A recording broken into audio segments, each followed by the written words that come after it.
The ancient promise whispered across generations meant nothing to Sarah Caldwell, as she huddled with her 4 children beneath a makeshift shelter of juniper branches in the South Dakota Badlands. 6 days without proper food, 3 days since. The last of their water ran out. The December wind howled through the eroded spires of rock and clay, carrying snow that settled on Sarah's trembling shoulders as she held her youngest child against her chest. When the distant drone of engines approached, Sarah was beyond hoping. She had already accepted that the Badlands would claim them, just as they had claimed her husband 3 weeks before. Before we jump back in, tell us where you're tuning in from, and if this story touches you, make sure you're subscribed, because tomorrow I've saved something extra special for you. What she couldn't know was that miles away, in a modest home on the Pine Ridge Reservation, Ellen Red Cloud was awakening from a dream about strangers in need. A dream that would set in motion an ancient vow made between 2 families nearly a century before. A promise that would forever alter the course of Sarah's life and the lives of her children. The relentless November wind carved invisible patterns through the Badlands, whistling between the jagged rock formations that stretched across the horizon. Like the spine of some prehistoric monster, Sarah Caldwell pulled her threadbare jacket tighter around her shoulders, her blue eyes scanning the desolate landscape. Her 4 children, Mason, Emma, Liam, and little Chloe, huddled around her, their faces pinched with hunger and exposure. "How much further, Mom?" Mason asked, his 13-year-old frame supporting his 7-year-old sister, Emma, whose small boots were worn through at the soles. "Not far now," Sarah lied, the same lie she'd been telling for 3 days since their pickup truck had sputtered to a final stop on a rarely traveled service road that cut through the northeastern edge of the Badlands National Park. The same lie she'd told since they'd abandoned their belongings, taking only what they could carry, and set out on foot toward what Sarah hoped would be salvation. It had been Richard's idea to move west. Her husband had been laid off from the factory in Ohio, where he'd worked for 15 years, and with the economy in shambles, he'd convinced Sarah that their best chance was to start fresh in Wyoming, where his cousin had promised him work on a ranch outside of Sheridan. "Just think, Sarah," he'd said, his eyes bright with hope. "Clean air, open spaces for the kids, a chance to own something, to build something that's ours." Sarah had agreed reluctantly, selling most of what they owned to finance the journey. What she couldn't have known was that Richard's cousin had been stringing him along. There was no job waiting. There never had been. They'd learned this harsh truth in Nebraska at a gas station just outside of Lincoln, when Richard had finally managed to get his cousin on the phone. The conversation had been brief, ending with Richard's face drained of color as he hung up. "He says the ranch went under 3 months ago," Richard had said, his voice hollow. "He's been living in his car." They'd spent that night in the truck, parked behind the gas station, Sarah and Richard speaking in hushed tones, while the children slept in the back seat. "We should go back east," Sarah had urged. "My sister would take us in until we get back on our feet." But Richard, proud to a fault, had refused. "I'm not crawling back with my tail between my legs. We've come this far. We'll figure something out." That had been 2 weeks ago. They'd continued west, their funds dwindling rapidly, staying in cheap motels when they could afford it, sleeping in the truck when they couldn't. Richard had been increasingly quiet, the weight of his failure pressing down on him as heavily as the gray November skies. 3 days into South Dakota, cutting across the northern edge of the Badlands to save time and toll money, Richard had developed a cough. By nightfall, he was burning with fever. "Just a cold," he'd insisted, even as Sarah pressed her palm to his forehead and felt the heat radiating from his skin. They'd spent that night parked at a scenic overlook, Sarah sitting up with Richard as his condition worsened. By morning, she knew they needed to find a doctor. The nearest town was Wall, still 40 miles away. Richard had insisted he could drive, but 5 miles down the road, he'd pulled over abruptly, doubled over with a coughing fit, that left specks of blood on his. And that was when Sarah had taken the wheel. But Richard's condition had deteriorated rapidly. His breathing became increasingly labored, his skin taking on a bluish tinge that terrified Sarah. Pneumonia, she suspected, or worse. 20 miles from Wall, Richard had gasped her name, clutched her hand, and then gone still. Sarah had pulled the truck over, screaming his name, performing CPR with trembling hands while the children wailed in the back seat. But Richard Caldwell was gone, claimed by a virulent pneumonia that had flooded his lungs with fluid. In her grief and panic, Sarah had made a fatal error. Instead of continuing to Wall, she'd turned the truck around, heading back the way they'd come, her mind fracturing with grief. She'd thought irrationally that if she could just get back to the last place where Richard had been healthy, somehow things would be different. Hours later, lost on unmarked service roads that snaked through the Badlands, the truck had run out of gas. Sarah had spent that night holding her children, all of them grieving, all of them afraid, as the temperature dropped below freezing. Morning had brought clarity. They needed to find help. Sarah had wrapped Richard's body as best she could and, with breaking heart, left him in the truck, taking only what they could carry, a blanket for each child, their remaining food and their last 2 bottles of water. They'd set out on foot. That had been 3 days ago. The food was gone now, the water too. Sarah's hope was fading as rapidly as her strength. "Mom, I'm cold," Liam whispered, his 10-year-old frame shivering violently despite the blanket wrapped around him. Sarah pulled him closer. "I know, baby. We'll find shelter soon." But the Badlands offered little protection from the elements. The strange, eroded landscape that had seemed so beautiful from the safety of their truck now felt alien and hostile. The rock formations, painted in bands of rust gold and cream, offered no comfort, no refuge. As night fell, Sarah spotted a cluster of juniper trees growing in the shelter of a rock formation. With the last of her strength, she broke branches to create a crude lean-to, gathering her children beneath it. "Try to sleep," she told them, though she knew sleep would be difficult in the biting cold. "Tomorrow we'll find help." Another lie. Sarah wasn't sure if they'd survive until morning. The temperature was dropping rapidly, and none of them had the proper clothing for a December night in the Badlands. She held Chloe, just 4 years old, against her chest, trying to transfer what little body heat she had to her youngest child. Mason, always the responsible one, had positioned himself at the edge of their shelter, his body blocking some of the wind from reaching his siblings. Emma and Liam huddled together in the middle, their small bodies shaking with cold. Sarah began to sing softly an old lullaby her mother had sung to her. The words came automatically, though her parched throat made her voice rough. "Hush now, my darling. Be still now, don't cry. Sleep like you're rocked in the arms of the sky. Angels watch over you, stars guide your dreams. Nothing can harm you." Or so it seems. One by one, her children drifted into fitful sleep. Only Sarah remained awake, keeping watch, though against what she wasn't sure. The wind, the cold, the creeping certainty of their fate.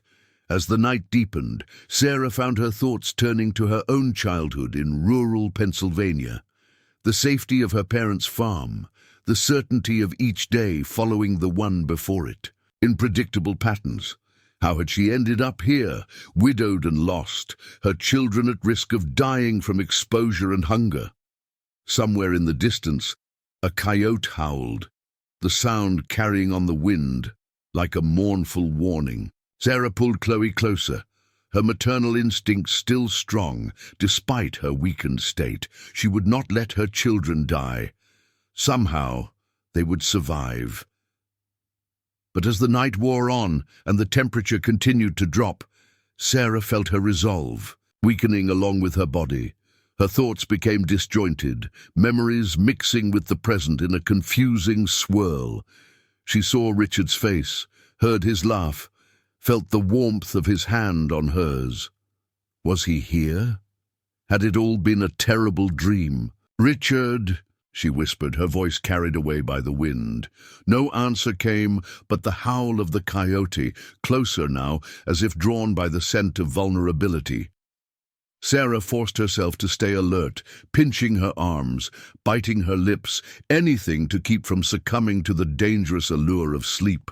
She knew that in temperatures like these, sleep could be deadly. The night stretched endlessly. Sarah watched the moon trace its path across the sky, a cold, distant eye witnessing their plight with indifference. Finally, a faint lightning in the eastern sky signaled the approach of dawn. They had survived the night, but Sarah knew they couldn't survive another. They needed to find help today, or they wouldn't see another sunrise. As the first rays of sun illuminated the Badlands, Sarah gently woke her children. They stirred slowly, their movements stiff from cold and hunger.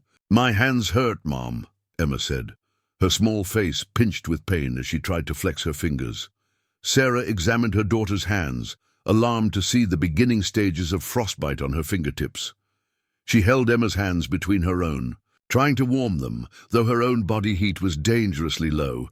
"We need to get moving," she told her children, her voice hoarse. "Moving will help us warm up." Preparing and narrating this story took us a lot of time, so if you are enjoying it, subscribe to our channel. It means a lot to us. Now back to the story. But as they emerged from their meager shelter, Sarah's heart sank. Overnight, a light snow had fallen, dusting the bizarre landscape in white. The temperature had risen slightly with the dawn, but not enough, and the snow would make traveling even more difficult. "Which way, Mom?" Mason asked, his young face serious, trusting. Sarah looked around, trying to orient herself. In every direction, the Badlands stretched out in a confusing maze of ridges, spires, and gullies. She had lost all sense of direction, all sense of where they might find help. In desperation, she chose the direction where the terrain seemed least challenging. "This way," she said, with a confidence she didn't feel. They walked slowly, the children stumbling with fatigue and hunger. Chloe, too young to walk far, was carried by Sarah until her arms trembled with the effort. Then Mason would take over, carrying his little sister piggyback despite his own exhaustion. By midday, they had made little progress. The Badlands seemed to go on forever, one strange formation giving way to another, with no sign of human habitation, no sign of a road or trail. "I'm so thirsty," Liam said, his lips cracked and bleeding. Sarah had nothing to offer him. Their water was gone, and the small amount of snow they'd tried to eat had only increased their thirst without providing much hydration. Desperate, Sarah began looking for any sign of water. A depression that might hold rainwater, a patch of greener vegetation that might indicate a spring. But the Badlands offered nothing. As the afternoon wore on, Sarah noticed that Emma was falling behind, her steps becoming increasingly unsteady. "Come on, sweetie," Sarah encouraged, going back to take her daughter's hand. But when she touched Emma's skin, she was alarmed at how cold it felt, despite the exertion of walking. "I'm just really tired, Mom," Emma said, her words slightly slurred. Hypothermia. The word flashed in Sarah's mind like a warning siren. They needed shelter now, not later. Looking around frantically, Sarah spotted a deeper overhang in the rock, face to their right. "Over there," she said, pointing. "We'll rest for a while." The small cave, more of a deep indentation in the rock, offered some protection from the wind. Sarah gathered her children inside, seating them close together for warmth. "Mason, can you and Liam gather some brush?" she asked. "Anything that might burn. We need a fire." The boys nodded and set out, staying within sight of the cave. Sarah sat with Emma and Chloe, rubbing their hands and feet, trying to coax warmth back into their small bodies. Mason and Liam returned with armfuls of dry grass, a few small branches, and some dried sagebrush. It wasn't much, but it might be enough to start a small fire if Sarah could get it lit. She searched her pockets, hoping against hope for matches or a lighter, but found nothing. Richard had been the smoker, not her. He would have had a lighter, but it was back in the truck with him. "Mason, check your backpack," she said, a last desperate hope. "See if there's anything we could use to start a fire." Mason dumped the contents of his small backpack onto the cave floor. A comic book, a half-eaten granola bar they'd somehow missed, a small flashlight, and, miracle of miracles, a book of matches inside a sealed plastic bag.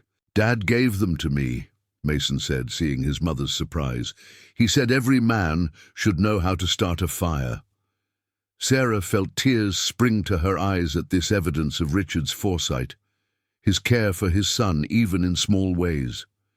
"He was right," she whispered, taking the matches with trembling hands. It took several attempts, her fingers stiff with cold, but eventually Sarah managed to get a small fire going. The children huddled around it, their faces reflecting the orange glow, holding their hands out to the meager warmth. Sarah broke the granola bar into 5 small pieces, giving each child a portion and taking the smallest for herself. It was barely a mouthful for each of them, but it was something. As they ate, a strange sense of calm settled over Sarah. They had fire. They had shelter. They would survive this night, and tomorrow they would find help. She had to believe that. But as the afternoon faded into evening and the small fire began to die for lack of fuel, Sarah's hope dimmed with it. The snow was falling more heavily now, and the temperature was dropping rapidly. Emma had fallen into a fitful sleep, her breathing shallow. Chloe was curled against Sarah's side, her small body trembling despite the blanket wrapped around her. Liam sat staring at the dying embers of the fire, his young face unnaturally serious. And Mason, her firstborn, her helper, sat at the mouth of the cave, keeping watch though there was nothing to see but falling snow and the eerie formations of the Badlands, now taking on ghostly shapes in the dusk.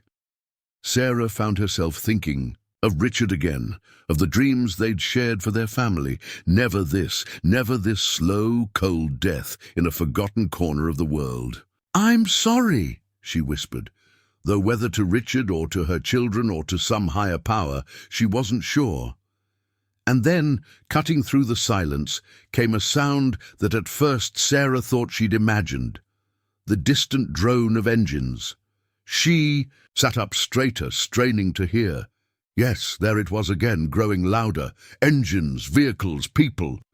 "Mason," she called, her voice cracking. "Do you hear that?" Mason turned, his face suddenly animated. "I hear it, Mom. Someone's coming." Sarah scrambled to her feet, grabbing Emma's blanket and rushing to the mouth of the cave. "We need to signal them," she said, her mind racing.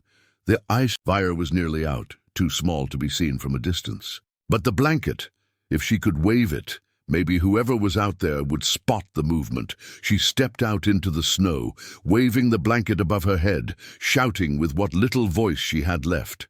Mason joined her, his young voice stronger, carrying better on the cold air. The sound of engines grew louder, then seemed to fade, then grew loud again. Were they changing direction? Had they heard? "Keep shouting," Sarah urged Mason, her own voice giving out. "Don't stop." And then through the veil of falling snow, Sarah saw them, headlights, cutting through the gathering darkness. 2 vehicles, massive trucks with high clearance, moving steadily across the difficult terrain toward their location. Sarah fell to her knees in the snow, tears freezing on her cheeks. Help had come. Against all odds, help had come. The trucks drew closer, their headlights illuminating Sarah and Mason in harsh white light. They stopped about 50 yards away and figures emerged. 5 people, bundled against the cold, moving toward them with purposeful strides. Sarah tried to stand, to go to them, but found she lacked the strength. The last of her reserves had been spent on waving that blanket, on keeping hope alive for her children. The figures approached, resolving from shadows into people. 2 men and 3 women, all wearing heavy winter gear, their faces partially obscured by scarves and hats. One of the women reached them first, dropping to her knees beside Sarah. "We found you," she said, her voice rich with emotion. "Thank the spirits, we found you in time." Sarah looked up into the woman's face, confused. The woman spoke as if she'd been specifically looking for them, not as if she'd stumbled upon them by chance. "My children," Sarah managed to say. "Please, my children in the cave." "We'll take care of them," the woman assured her, gesturing to her companions, who moved swiftly toward the cave entrance. "You're safe now, all of you." Sarah felt strong arms lifting her, carrying her toward the waiting trucks. Through her exhaustion and confusion, she heard one of the men say something about a dream, about someone named Ellen, who had seen them in a vision. None of it made sense to Sarah. All she knew was that they were being rescued, that her children would not die in this desolate place after all. As they reached the trucks, the woman who had first spoken to her introduced herself. "I'm Margaret Red Cloud," she said, helping Sarah into the heated cab of the truck. "My mother, Ellen Red Cloud, sent us to find you. She saw you in a dream 3 nights ago, a woman and 4 children, lost in the Badlands, in desperate need of help." Sarah stared at her, uncomprehending. "A dream? Your mother dreamed about us?" Margaret nodded, her dark eyes serious. "My mother has the gift of sight. When she dreams true dreams, we listen." She paused, studying Sarah's face. "But there's more. When she described you, my grandfather recognized something. He said your husband must be Caldwell." Sarah's confusion deepened. "Yes, my husband was Richard Caldwell, but he didn't make it. He's still in our truck, about 3 days' walk from here, I think." A shadow passed over Margaret's face. "I'm sorry for your loss, truly. But you should know, there's a connection between our families, a vow made long ago. That's why we've been searching for you since my mother's dream." "A vow?" Sarah repeated, the words barely penetrating her exhaustion. "I don't understand." Margaret squeezed her hand gently. "Rest now. We're taking you to our home on the Pine Ridge Reservation. There will be time for explanations later. For now, know that you and your children are safe. You're under the protection of the Red Cloud family now, and we honor our promises." As the truck began to move, navigating carefully through the snowy Badlands, Sarah caught a glimpse of her children in the second truck, blankets wrapped around them, cups of what looked like hot liquid in their hands. They were safe. Against all odds, they had been found. Sarah leaned back against the seat, her body finally surrendering to exhaustion now that the need for vigilance was past. As consciousness slipped away, she heard Margaret's voice, soft and reassuring. "The vow made between your husband's grandfather and mine has been honored. You are family now, and family means no one gets left behind." Dawn broke over the Pine Ridge Reservation, pale light filtering through the curtains of the guest bedroom where Sarah Caldwell had slept for 12 hours straight. The unfamiliar softness of a real bed, the warmth of thick blankets, and the knowledge that her children were safe had allowed her body to finally surrender to the exhaustion it had been fighting for days. Sarah's eyes fluttered open, momentary confusion giving way to fragments of memory. The rescue in the Badlands, the heated truck, kind hands helping her into this house, voices speaking softly around her as she drifted in and out of consciousness. A soft knock at the door preceded the entrance of an elderly woman, her silver hair plaited in 2 long braids that hung over her shoulders, her face a map of lines that spoke of both hardship and laughter. "You're awake," the woman said, her voice warm with approval. "I'm Ellen Red Cloud. Welcome to my home." Sarah pushed herself up against the pillows, wincing at the soreness in her muscles. "My children are all fine," Ellen assured her, moving to sit in a chair beside the bed. "They've been up for hours, eating everything in sight, and making friends with my grandchildren. children recover quickly. Relief washed over Sarah, followed by a wave of gratitude so intense it brought tears to her eyes. "Thank you," she whispered. "You saved our lives." Ellen waved away her thanks. It was what needed to be done. She studied Sarah's face with keen, dark eyes. "You look better with some rest in you, but you need food. Do you think you can come?" "Onto the kitchen?" Sarah nodded, suddenly aware of the hollow feeling in her stomach. When was the last time she'd eaten properly? Before Richard's death, certainly. Ellen helped her up, supporting her as they walked slowly down a hallway, decorated with beautiful woven tapestries, depicting scenes from Lakota life and history. The house was modest but warm, filled with the kind of lived-in comfort that spoke of generations making a home in one place. The kitchen was alive with activity. Sarah's 4 children sat at a large wooden table with 3 other children who appeared to be close to their ages. Mason was engaged in animated conversation with a boy who looked to be about 14, while Emma and Liam were teaching some sort of hand-clapping game to a girl with long black braids. Little Chloe sat on the lap of a woman in her 30s, who was reading her a picture book. Margaret, whom Sarah recognized from the rescue, stood at the stove, flipping pancakes. An older man sat at the head of the table, his weathered hands wrapped around a coffee mug, his eyes crinkling with amusement as he watched the children. Everyone looked up as Sarah and Ellen entered. The children's faces lit up. "Mom!" Mason exclaimed, jumping up to come to her side. "Are you feeling better? Mrs. Red Cloud said you needed to sleep." "I'm much better," Sarah assured him, touched by his concern. She looked around at her other children, noting with relief that they all appeared well. Their faces were clean, their hair combed, and they were dressed in clothes that were not their own, but fit well enough. Most importantly, they looked relaxed, the fear and exhaustion of the past days erased from their young faces. "Come, sit," Ellen said, guiding Sarah to an empty chair at the table. "Margaret's pancakes are the best in 3 counties." As if on cue, Margaret placed a stack of golden pancakes in front of Sarah, followed by a bottle of maple syrup and a dish of butter. "Eat," she said simply. "You need your strength." Sarah didn't need to be told twice. The pancakes were indeed delicious, light and fluffy and meltingly warm, and she ate with an appetite she hadn't felt in weeks. As she ate, she became aware of the older man watching her from the head of the table. There was something in his gaze that made her pause. Not hostility, but an intensity, as if he were trying to read something in her face. Ellen noticed the direction of her gaze. "That's my father, Joseph Red Cloud," she said. "He's the one who recognized your name." Joseph nodded gravely. "Caldwell," he said, his voice deep and measured.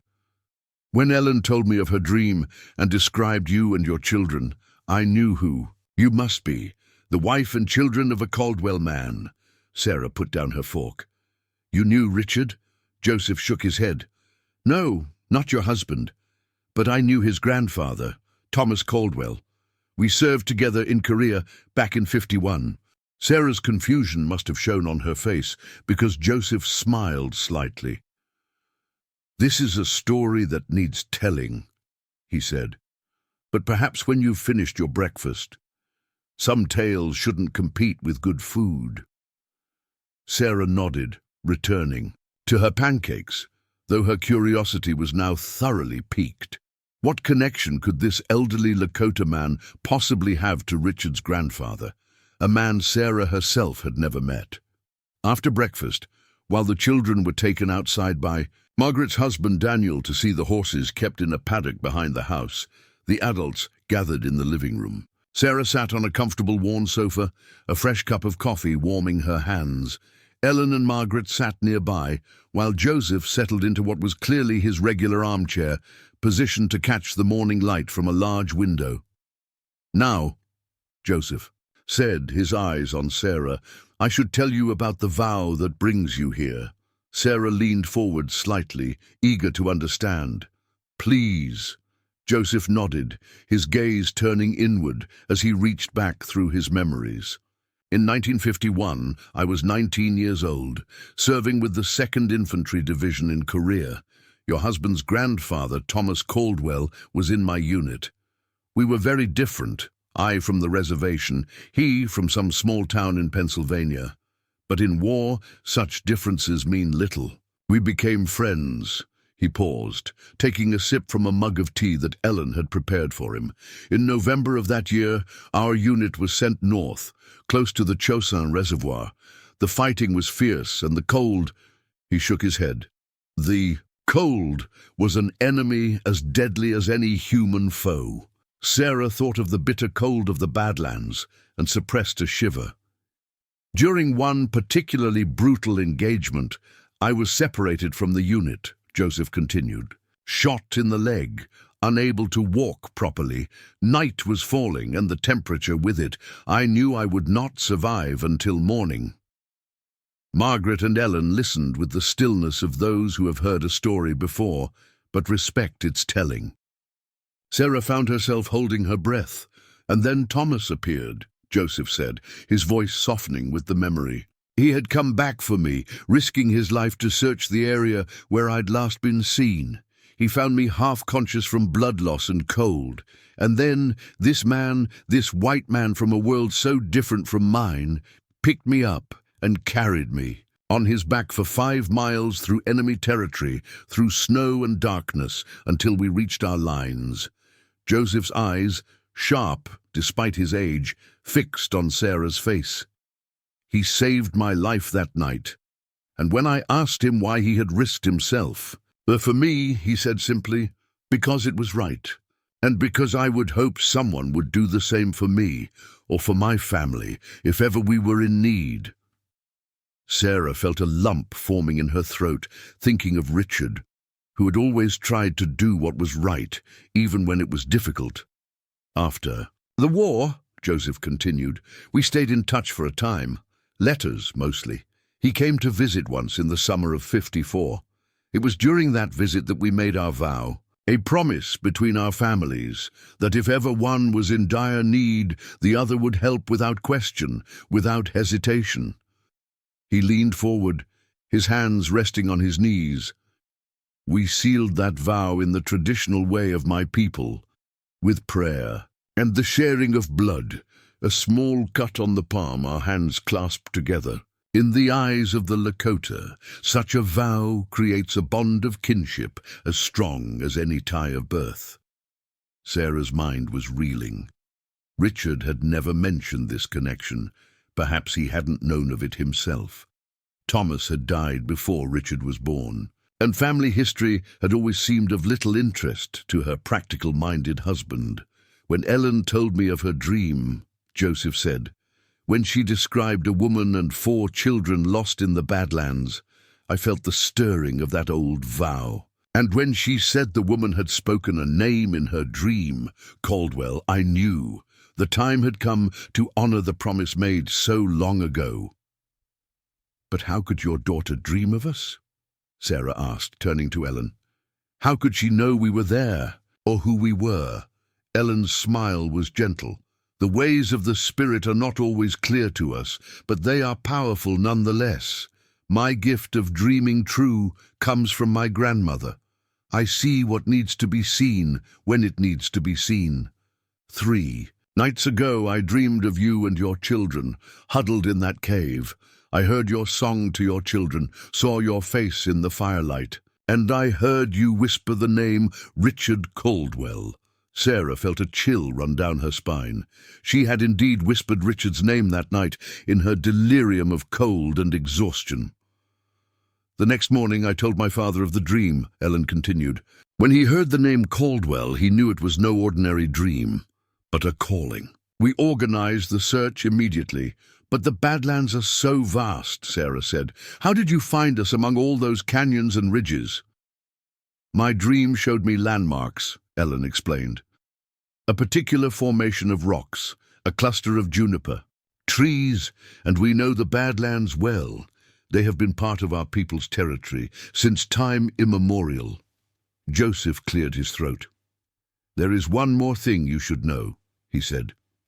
The vow between Thomas and myself, it was meant to extend to our descendants for as long as our family lines continue.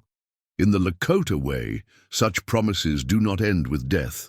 Sarah looked at him, understanding slowly dawning.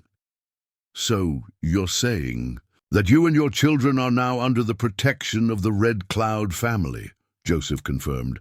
And more than that, by the terms of our vow, you are family. The implications of this washed over Sarah. After days of believing they would die alone and forgotten in the wilderness, she and her children were not only rescued, but welcomed into a family, connected by a promise made decades before they were born. "We don't expect you to understand or accept all of this right away," Margaret said gently, seeing Sarah's overwhelmed expression. "For now, know that you are welcome here for as long as you need." But what about, Sarah hesitated, the practical concerns of their situation reasserting themselves? "Richard's body is still in our truck, and we have nothing. No money, no clothes beyond what we were wearing when you found us, no home to return to. We will send people to find your truck and bring Richard's body back for proper burial," Ellen assured her. "As for the rest, one step at a time, Sarah Caldwell. Today, you rest and regain your strength. Tomorrow, we will begin to sort out what comes next." The sound of laughter floated in from outside, children playing, oblivious to the weight of the conversation taking place within. Sarah turned toward the window, catching a glimpse of Emma's blonde hair as she ran past, followed by one of the Red Cloud children. "My husband," she said quietly, "had a dream of starting over somewhere new, building something for our family." She turned back to face the red clouds. "I never imagined it would happen like this." Joseph's weathered face softened. "The creators. Paths are rarely the ones we would choose for ourselves, but they lead us where we need to go, nonetheless." A comfortable silence fell over the room, broken eventually by the return of the children, bursting with excitement about the horses they'd seen and the promise from Daniel that he would teach them to ride. Later that afternoon, while the children were occupied with a board game taught to them by the Red Cloud children, Sarah asked to see where Richard would be buried. Daniel and Margaret drove her to the small cemetery that served the community, located on a gentle rise, overlooking a creek lined with cottonwood trees. "It's peaceful here," Sarah said, standing in the winter sunlight, watching the bare branches of the cottonwoods sway in the breeze. "Richard would like that," Margaret nodded. "The plots in this section belong to our family," she said, indicating an area marked by several stone markers. "There is space here if you wish it." Sarah was touched by the offer. "Yes," she said softly. "Yes, I think that would be right." That evening, after a dinner that brought together the entire extended Red Cloud family, uncles, aunts, cousins, all curious to meet the Caldwells but respectful of their recent ordeal, a tribal elder arrived at the house. He was introduced to Sarah as Raymond White Eagle, a spiritual leader in the community. "I have come to help prepare for Richard's burial," he explained, his manner dignified but kind, "and to ask if you would permit us to conduct the ceremony in our traditional way, while honoring your own traditions as well." Sarah, who had never been particularly religious, found herself agreeing readily. There was something about the Red Cloud's spirituality that felt genuine and comforting, free of the performative elements she'd sometimes found in the churches of her youth. "I would be honored," she told Raymond, "and I think Richard would be too." The next 3 days passed in a blur of activity. A group led by Daniel and Margaret's oldest son, Michael, returned to the abandoned truck using the directions Sarah provided. They recovered Richard's body, which the cold had preserved, along with the few possessions the Caldwells had left behind. The community rallied around the bereaved family in ways that astonished Sarah. Women arrived with clothing for her, and The children, some new, some gently used, but all clean and in good repair. Men stopped by to introduce themselves and offer firewood, food, or simply a handshake and words of welcome.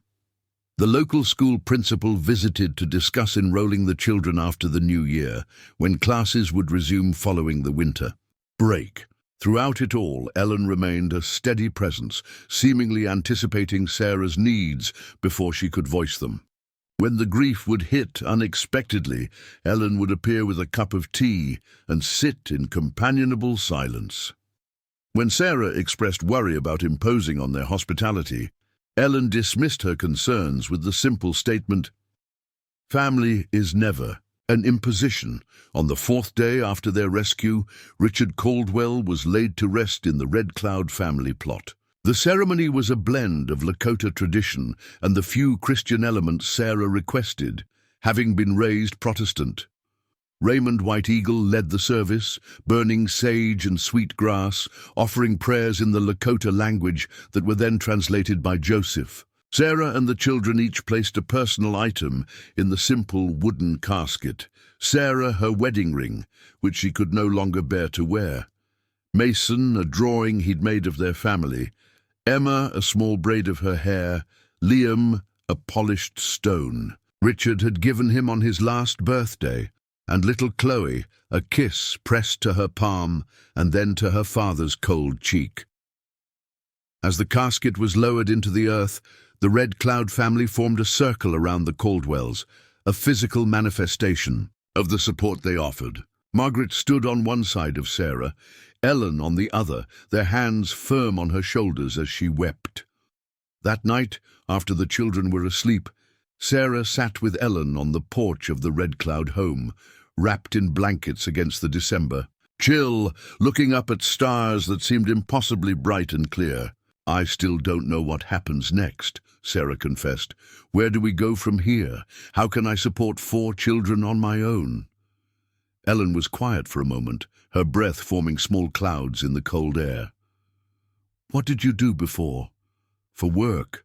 I was a teacher," Sarah said. "Elementary school, but I gave it up when Chloe was born.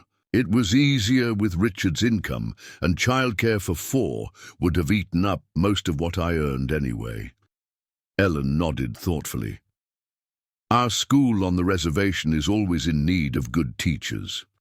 The pay isn't much by outside standards, but here on the reservation, it's enough to live on." Sarah turned to look at her, surprised. "You think I could teach here?" "I know you could," Ellen said with certainty. "I spoke with Principal Blackhawk after he visited. There will be an opening for a 3rd-grade teacher starting in January. The previous teacher is moving to Rapid City for family reasons." "But I don't know anything about teaching native children," Sarah protested. "Your culture, your history. I'd be completely unprepared." Ellen's smile was kind but firm. "You know about teaching children, yes? The rest can be learned. And there are cultural liaisons who work with the school to ensure that our traditions are respected and included in the curriculum." Sarah's mind raced with the possibility. A job, a purpose, a way to support her children without uprooting them. Again, so soon after their ordeal. "And housing?" she asked, the practical questions asserting themselves. "I couldn't impose on your family forever." "There's a small house about a half-mile from here," Ellen said. "It belonged to my late brother. It's been standing empty since he passed 3 years ago. It needs some work, but it's solid and warm. It could be yours if you wanted it." Sarah stared at her, overwhelmed by the generosity. "I couldn't possibly— It's not charity," Ellen interrupted gently. "It's family helping family. The vow between Joseph and Thomas Caldwell binds us to each other. In our way, your children are now our children too. Their welfare is our concern, their future our responsibility. Just as, if ever our family needed help, you would provide it without question." Sarah fell silent, considering. She thought of the children's faces earlier that day, already forming friendships with the Red Cloud children. She thought of the community that had embraced them so readily, offering support without judgment. She thought of Richard and how he had longed for them to find a place where they could build something lasting. "I need time to think about it," she said finally. Ellen nodded. "Of course, there is no rush. Winter has only just begun. Many decisions can wait for spring." But as they sat there under the vast, starry sky, Sarah felt something stir within her, a sense of possibility that had been absent since Richard's death. Perhaps even before that, in the long months of struggle as they'd watched their life in Ohio slowly unravel. Here, on this reservation at the edge of the Badlands, where tragedy had very nearly claimed them, there was an unexpected chance at a new beginning. A home, a community, a future built on the foundation of a promise made long ago between two young men who had discovered that the bonds of friendship could transcend the boundaries of culture and background. As if reading her thoughts, Ellen spoke softly into the night. "The vow that brings you here is sacred, but what you build from it is your choice. Stay or go, the Red Cloud family will honor our promise to yours." Sarah looked out across the darkened landscape toward the distant silhouette of the Badlands, where they had so nearly perished. Then she turned toward the warm glow of the house behind them, where her children slept safely, where they had been welcomed without hesitation. "I think," she said slowly, "that Richard would want us to stay." Ellen's hand found hers in the darkness, a gentle pressure of reassurance. "Then stay, Sarah Caldwell. Become part of this circle. Let your children grow up knowing both sides of their heritage, the path they come from and the path they have found." Above them, a shooting star traced a brilliant arc across the night sky, a momentary blaze of light against the eternal darkness. Sarah watched it disappear, and with it felt some of her doubt vanish as well. Tomorrow would bring challenges, adjustments, the hard work of building a new life from the ashes of the old. But tonight, under this vast sky, beside this woman who had seen her in a dream and sent her family to save them, Sarah allowed herself to feel something she had thought lost forever in the bitter cold of the Badlands. Spring came late to Pine Ridge that year. March winds gave way to April rains, and finally in early May, the first tentative green shoots began to appear across the reservation. For Sarah Caldwell, the changing seasons marked nearly 5 months since the Red Cloud family had rescued her and her children from certain death in the Badlands. 5 months of healing, 5 months of learning, 5 months of slowly building a new life from the fragments of the old. Sarah stood on the porch of the small house that was now theirs, watching as Mason and Michael Red Cloud worked on repairing the fence around what would soon be a vegetable garden. At 13, Mason had shot up several inches since their arrival, his lanky frame filling out with the physical work that seemed to be a natural part of life here. He and Michael, Margaret's 16-year-old son, had formed a fast friendship, the older boy taking Mason under his wing, teaching him the skills that reservation life required, how to repair things rather than replace them, how to read the weather from the behavior of animals, how to move quietly through the woods when hunting. From inside the house came the sound of Emma and Liam arguing over a board game, their voices rising and falling in the familiar cadence of sibling disagreement. Sarah smiled to herself. That, too, was a sign of healing, their willingness to engage in normal childhood conflicts rather than clinging to each other in fear as they had in those first weeks after Richard's death. A movement from the road caught her attention. Ellen Red Cloud was approaching, little Chloe riding high on her shoulders, both of them laughing. The bond between her youngest child and the Lakota elder had been immediate and powerful.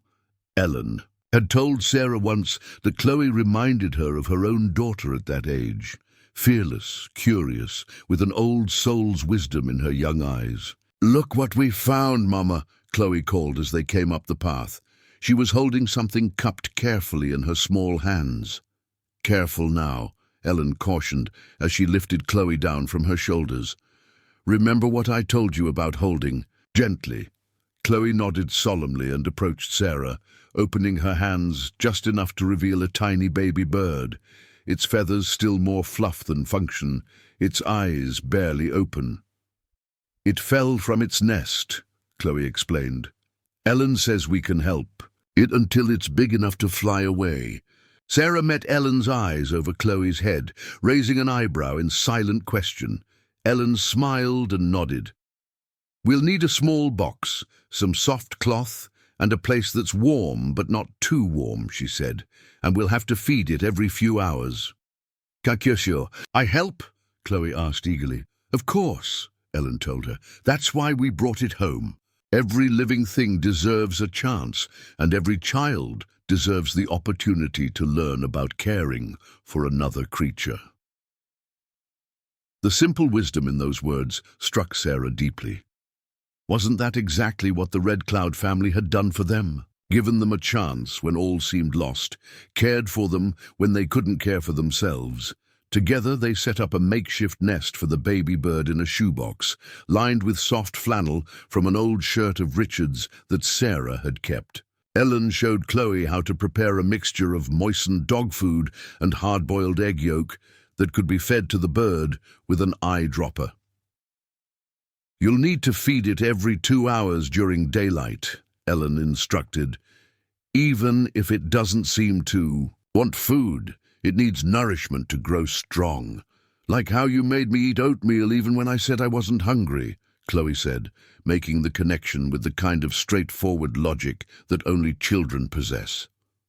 Ellen laughed, a sound that never failed to warm Sarah's heart. "Exactly like that, little one." Later, after Ellen had left and the children were occupied with their various activities, Mason still working outside, Emma and Liam finally agreeing on game rules, and Chloe watching over her avian charge with solemn dedication, Sarah sat at the kitchen table, reviewing her lesson plans for the coming week. The third-grade teaching position had indeed been offered to her, just as Ellen had predicted. The first few weeks had been challenging, as Sarah navigated the cultural differences and worked to earn the trust of both her students and their parents. But slowly, with guidance from the cultural liaisons and unwavering support from the Red Cloud family, she had found her footing. Now nearly 5 months in, she felt a genuine connection to her students and a growing confidence in her ability to serve this community that had so generously embraced her family. A knock at the door interrupted her thoughts. Opening it, she found Daniel Red Cloud standing on her porch, his truck idling in the driveway. "Afternoon, Sarah," he greeted her, removing his hat as he always did when addressing her, a gesture of respect that she found both endearing and slightly amusing, given the casual nature of their regular interactions. "Got something for you in the truck." Curious, Sarah followed him out to the vehicle. Daniel lowered the tailgate to reveal several sections of metal bed frame, the paint worn but the structure sound. "Margaret mentioned that Liam and Mason are still sharing that old twin bed," he explained. "Thought this might help. It's from my brother's place in Rapid City. He's downsizing, moving to one of those retirement communities. Said I could have it if I hauled it away." Sarah ran her hand over the metal, touched by the thoughtfulness of the gesture. "This is perfect, Daniel. Thank you. The boys will be thrilled to have their own beds again." Daniel nodded, seemingly embarrassed by her. "Gratitude. Need help bringing it in? If you don't mind. And I'm sure Mason would love to help as well. He's around the side, working on the garden fence with Michael." As Daniel went to collect the boys, Sarah reflected on how natural this kind of exchange had become. In the months since their arrival at Pine Ridge, the extended Red Cloud family had continued to provide for them in ways both large and small. Not as charity, but as the natural expression of kinship that Joseph had described that first day when explaining the vow. For their part, the Caldwells had begun to find ways to reciprocate. Sarah's teaching salary, modest though it was, allowed her to contribute food and household items to the frequent family gatherings. Mason had become Joseph's regular fishing companion, providing fresh trout for many of those meals. Emma, who had inherited Richard's mechanical aptitude, had surprised everyone by fixing Ellen's ancient sewing machine, a skill she'd learned from watching her father maintain their old truck. By the time the bed was assembled in the boys' room, the afternoon was fading toward evening. Daniel stayed for the simple dinner Sarah prepared, a venison stew using meat that Joseph had provided from his last hunting trip, served with fry bread that Margaret had taught Sarah to make. As they ate, conversation flowed easily around the table, touching on school, community events, and plans for the coming weekend. "There's to be a gathering at the community center on Saturday," Daniel mentioned, reaching for a second helping of stew. "The kind we hold at the change of seasons. There'll be dancing, music, food. The whole community comes together." "Like a powwow?" Emma asked. She had been learning about Lakota traditions in school, fascinated by the rich cultural heritage that was so different from anything she had known in Ohio. "Similar but smaller, more intimate," Daniel explained. "Less about performance and more about community. You should come, all of you. It would be good for the children to experience it." Sarah hesitated. Although the Red Cloud family had fully included them in their daily lives and family events, she was still conscious of being outsiders to the broader community and its traditions. "Would that be appropriate? We're not Lakota." Daniel's expression grew serious. "Sarah, you may not be Lakota by blood, but you're connected to this community through the sacred vow between Joseph and your husband's grandfather. That makes you family in a way that many who share our blood are not." He glanced at the children, who were listening with interest. "Besides, how will the young ones learn unless they're included?" Later, after Daniel had left and the children were preparing for bed, Liam approached Sarah with a question that caught her off guard. "Mom, are we going to stay here forever?" Sarah paused in the act of washing dishes, looking at her 10-year-old son's earnest face. "I don't know about forever, Liam. Why do you ask?" Liam shrugged, picking up a dish towel to help dry. "I like it here. My friends at school, they talk about how lots of people leave the reservation when they grow up to find jobs and stuff. But lots come back too. I was just wondering if this is our home now, for real." The question touched on thoughts Sarah had been having herself lately. The house, initially offered as temporary shelter, had gradually transformed into a home. The teaching position that had been a lifeline now felt like a calling. The Red Cloud family, strangers who had rescued them from death, had become as dear to her as her own blood relations. In some ways, dearer, given the strained relationship she'd had with her parents since marrying Richard against their wishes.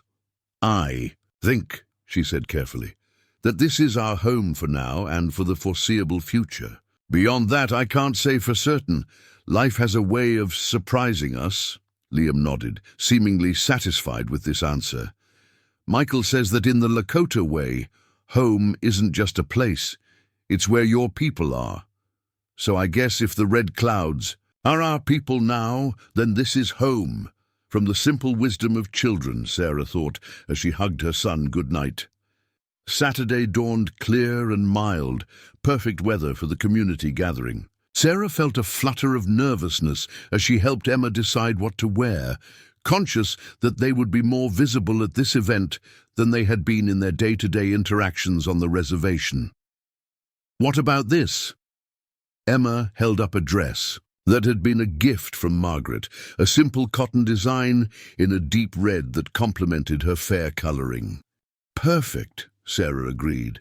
"And maybe the beaded bracelet that Ellen gave you for your birthday." Emma nodded, slipping the bracelet onto her wrist.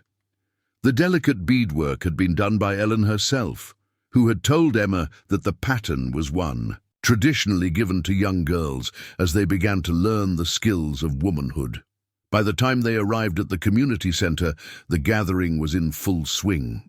Tables laden with food lined one wall, while the center of the large room had been cleared for dancing. At one end, a group of men sat with drums, the rhythmic beat providing the heartbeat for the entire event. Joseph Red Cloud spotted them almost immediately, making his way through the crowd to welcome them. "You came," he said, satisfaction evident in his voice. "Good.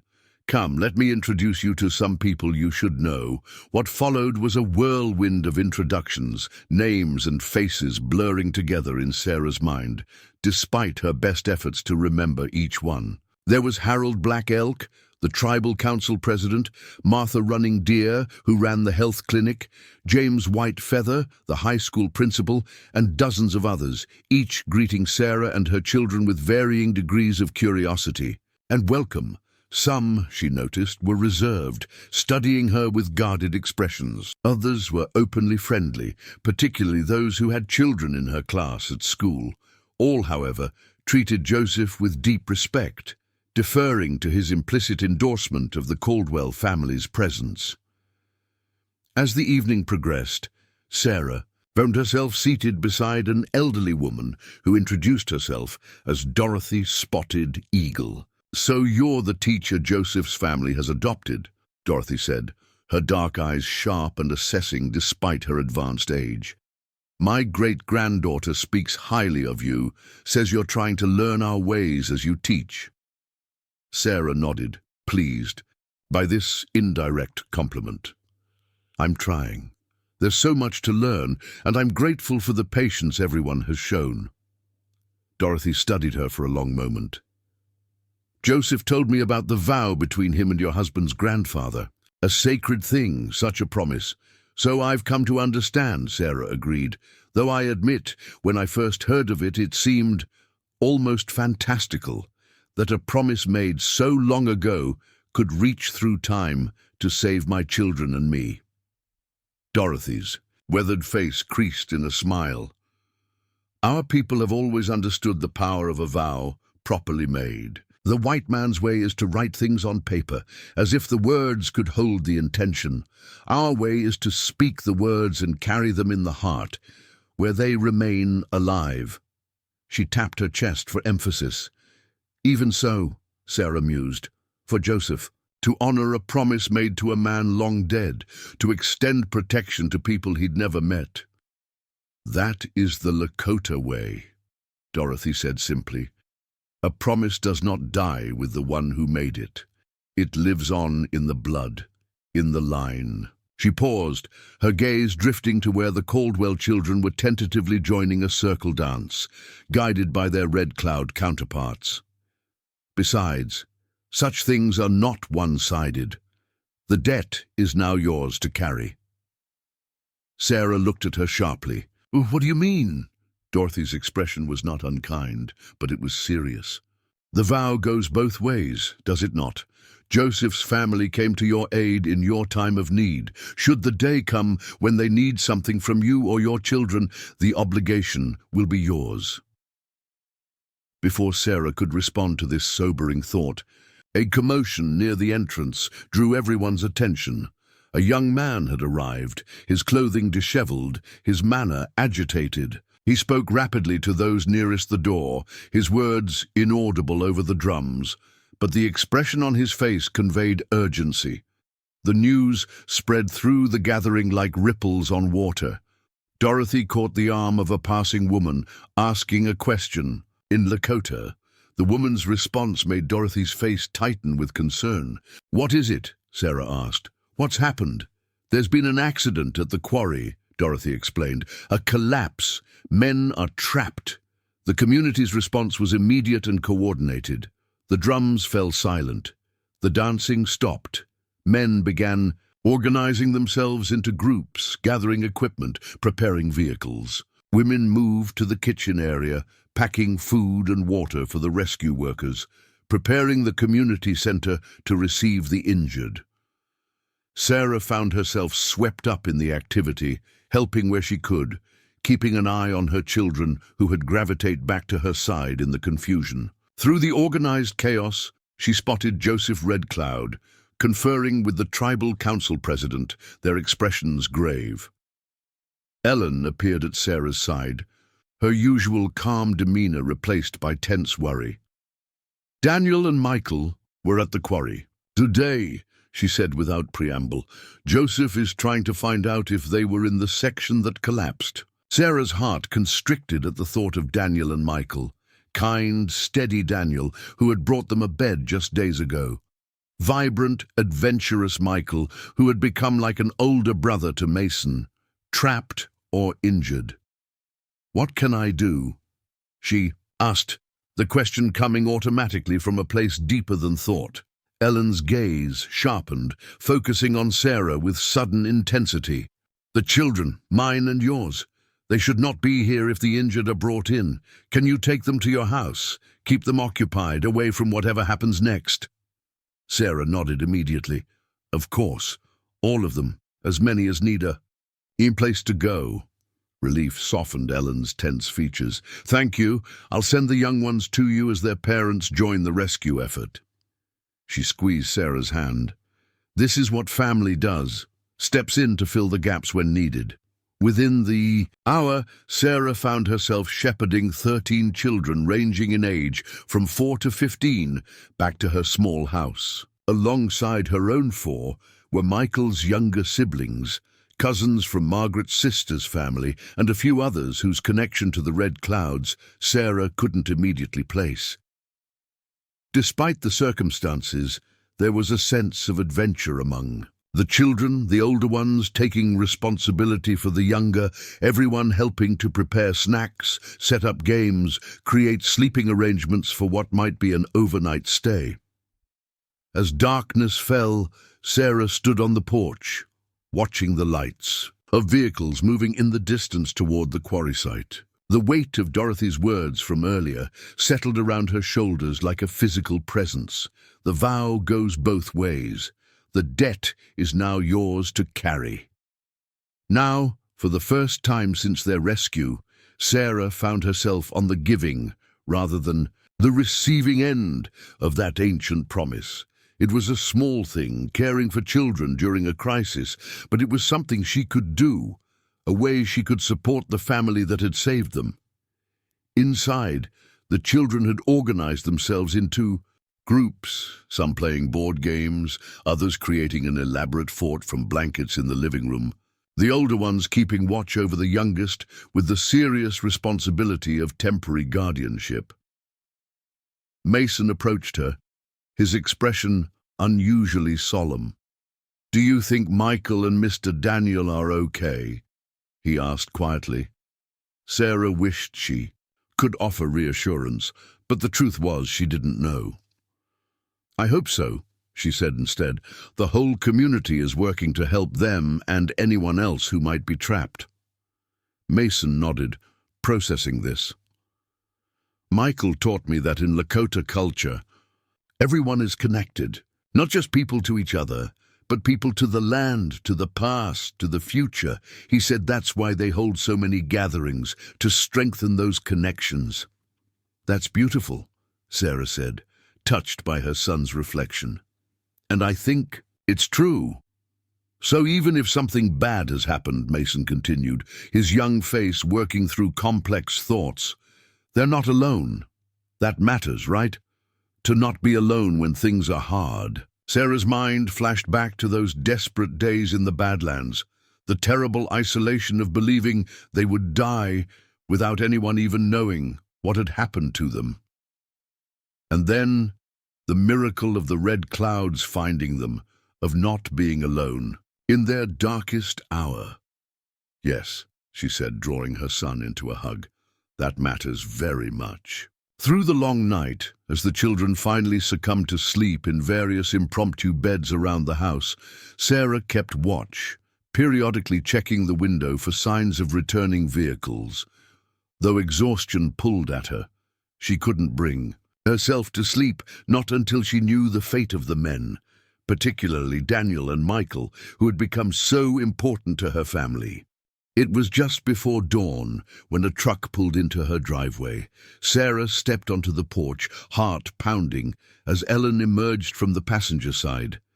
In the grey light of early morning, her face looked drawn, the lines around her eyes and mouth deepened by worry and exhaustion. "Ellen?" Sarah called softly, not wanting to wake the children. "What news?" Ellen came up the steps slowly, her movements betraying her fatigue.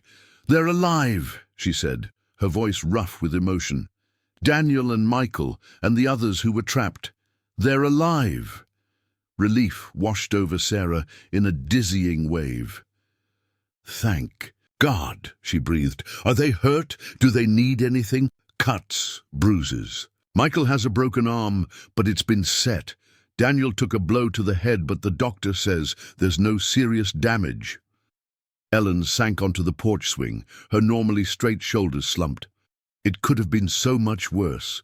The men said that just before the collapse, Daniel had a feeling, what he called the shadow of a bad dream, and ordered everyone to move to a different section. They were still caught when the walls came down, but not buried deep. If they'd stayed where they were. She left the sentence unfinished, but Sarah could fill in the grim conclusion. Death, devastation.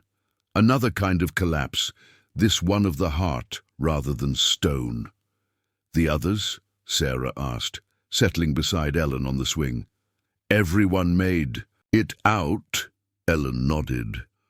"Some are still at the clinic being treated for more serious injuries, but everyone survived." She looked at Sarah, something like wonder in her tired eyes. "Daniel said the oddest thing when they first pulled him free.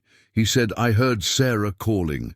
When I asked him what he meant, he said that in those first moments, trapped in the dark, not knowing if rescue would come, he heard your voice telling him to hold on, that help was coming." Sarah stared at her, a chill that had nothing to do with the early morning air running through her.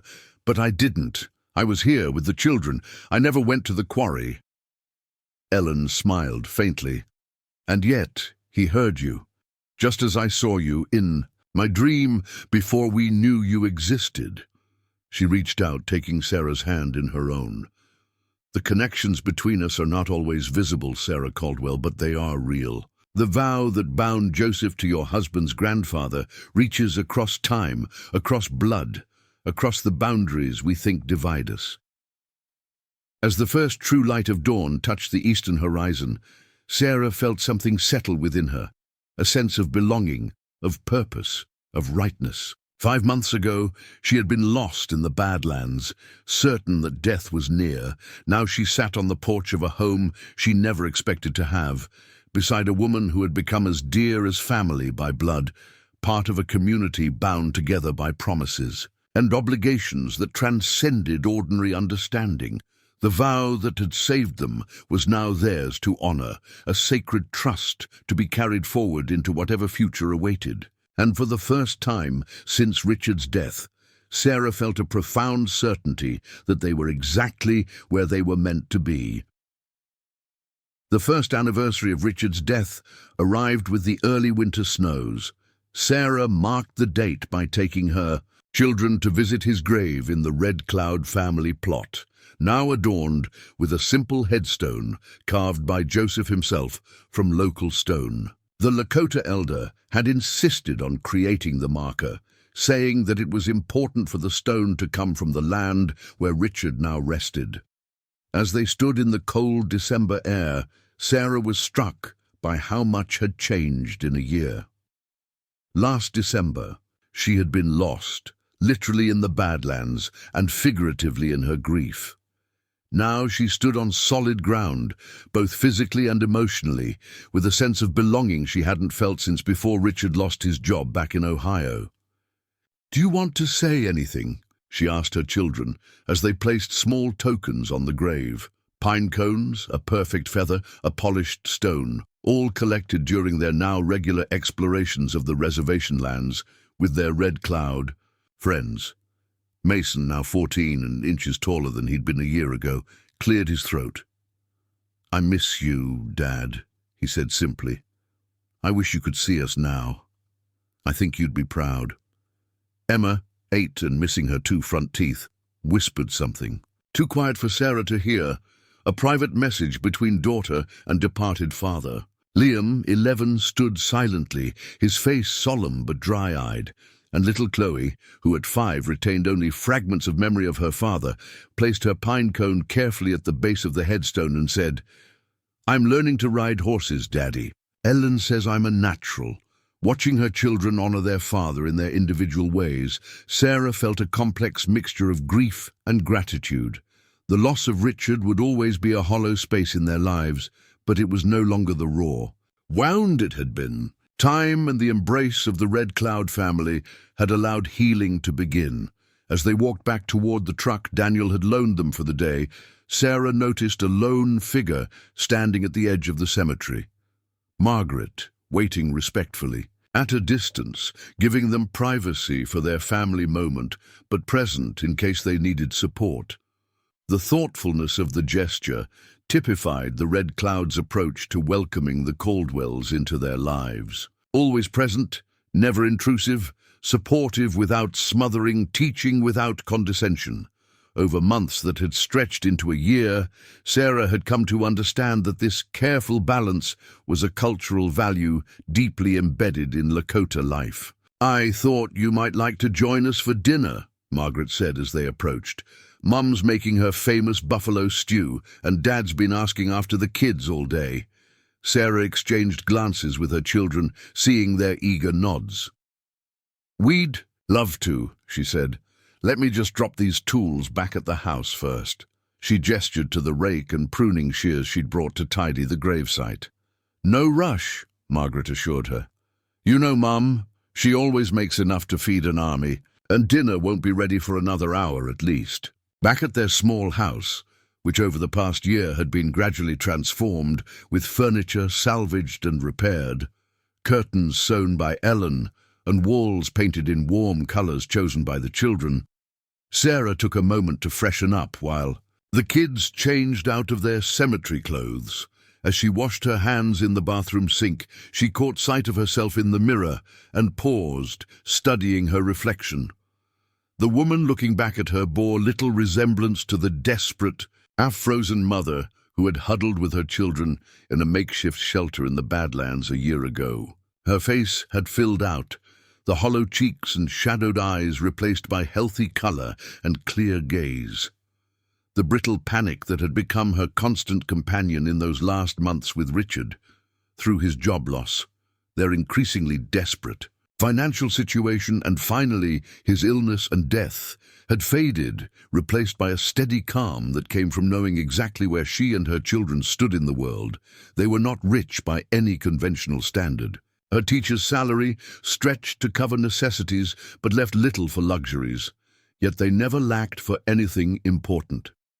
When Mason outgrew his winter boots, a new pair appeared on their porch, left anonymously, but clearly from someone. In the Red Cloud extended family, when Emma needed a costume for a school play, Margaret arrived with fabric and her sewing machine, turning the project into a lesson as she taught both Sarah and Emma basic dressmaking skills. This web of mutual support extended beyond the Red Cloud family to the broader community. Sarah's willingness to help during the quarry crisis had not gone unnoticed.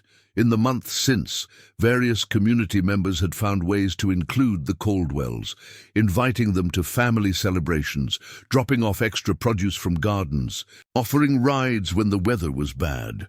Reciprocity, Sarah had learned, was a fundamental value in Lakota culture. Not the careful tracking of debts and credits that characterized many relationships in the outside world, but a natural flow of giving and receiving based on need and ability. She contributed her teaching skills, her willingness to learn, her open-minded embrace of her children's growing bicultural identity. In return, the community provided practical support, cultural education, and most importantly, a sense of belonging. "Mom, are you ready?" Mason called from the hallway, interrupting her reflections. "Everyone's waiting in the truck." Dinner at the Red Cloud home was, as always, a lively affair. Joseph, now approaching 80 but still sharp-minded and strong-handed, held court at the head of the table, sharing stories that seamlessly blended family history, tribal lore, and personal experience.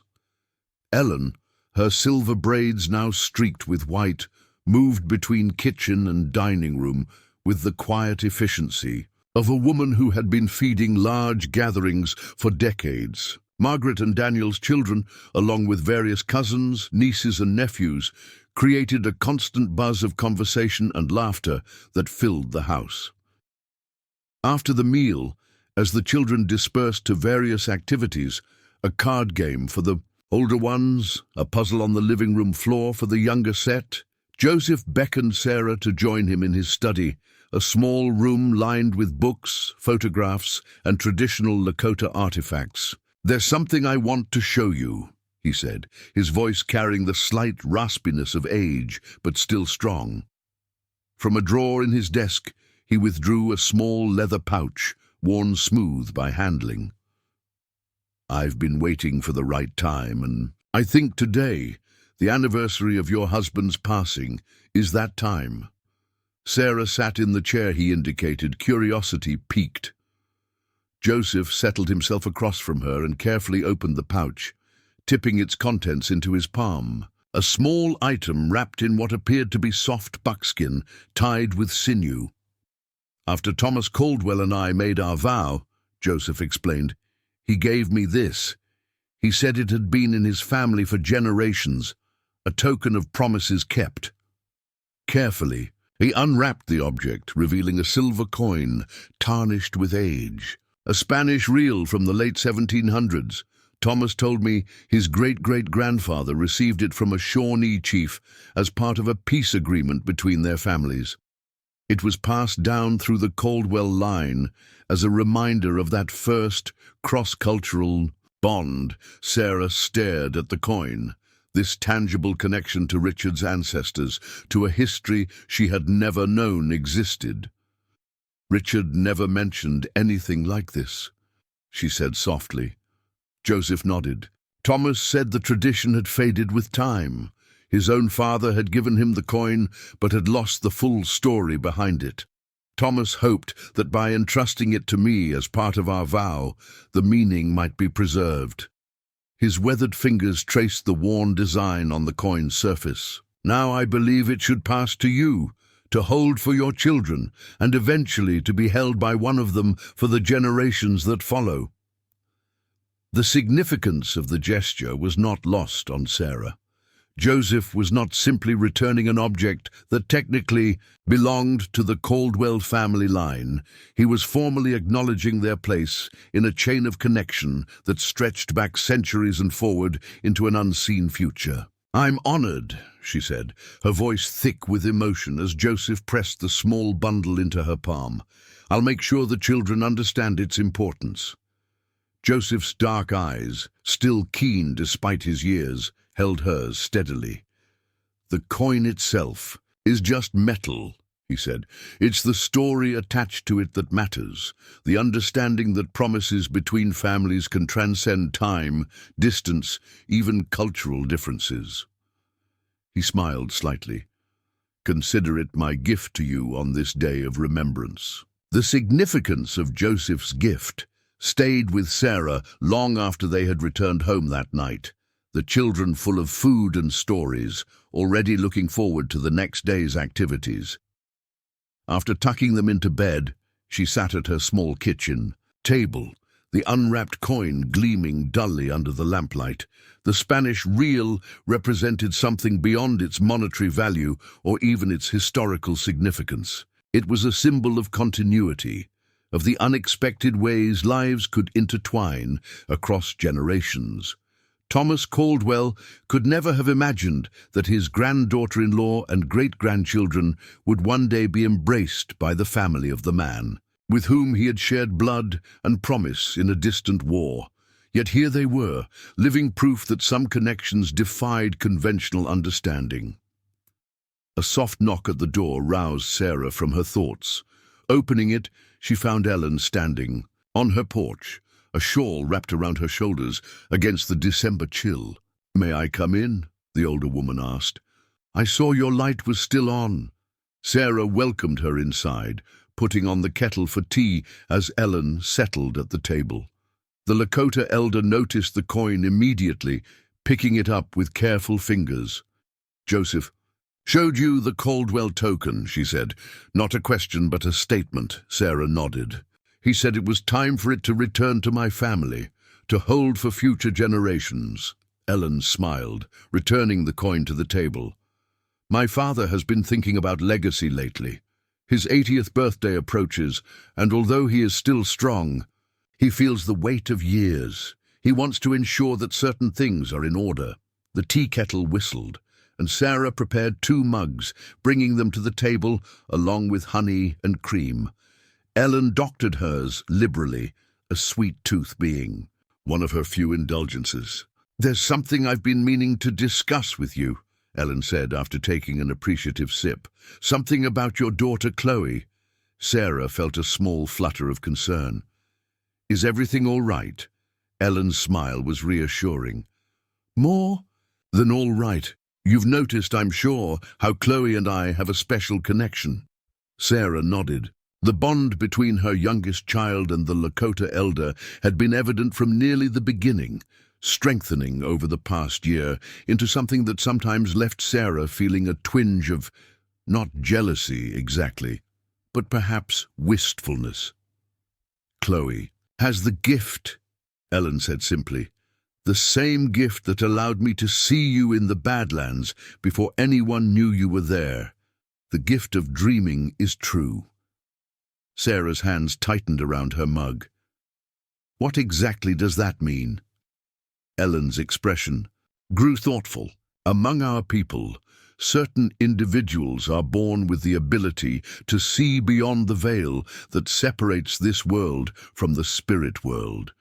They may have dreams that reveal hidden truths, visions that guide the community, an intuitive understanding of things that cannot be explained by ordinary means." She paused.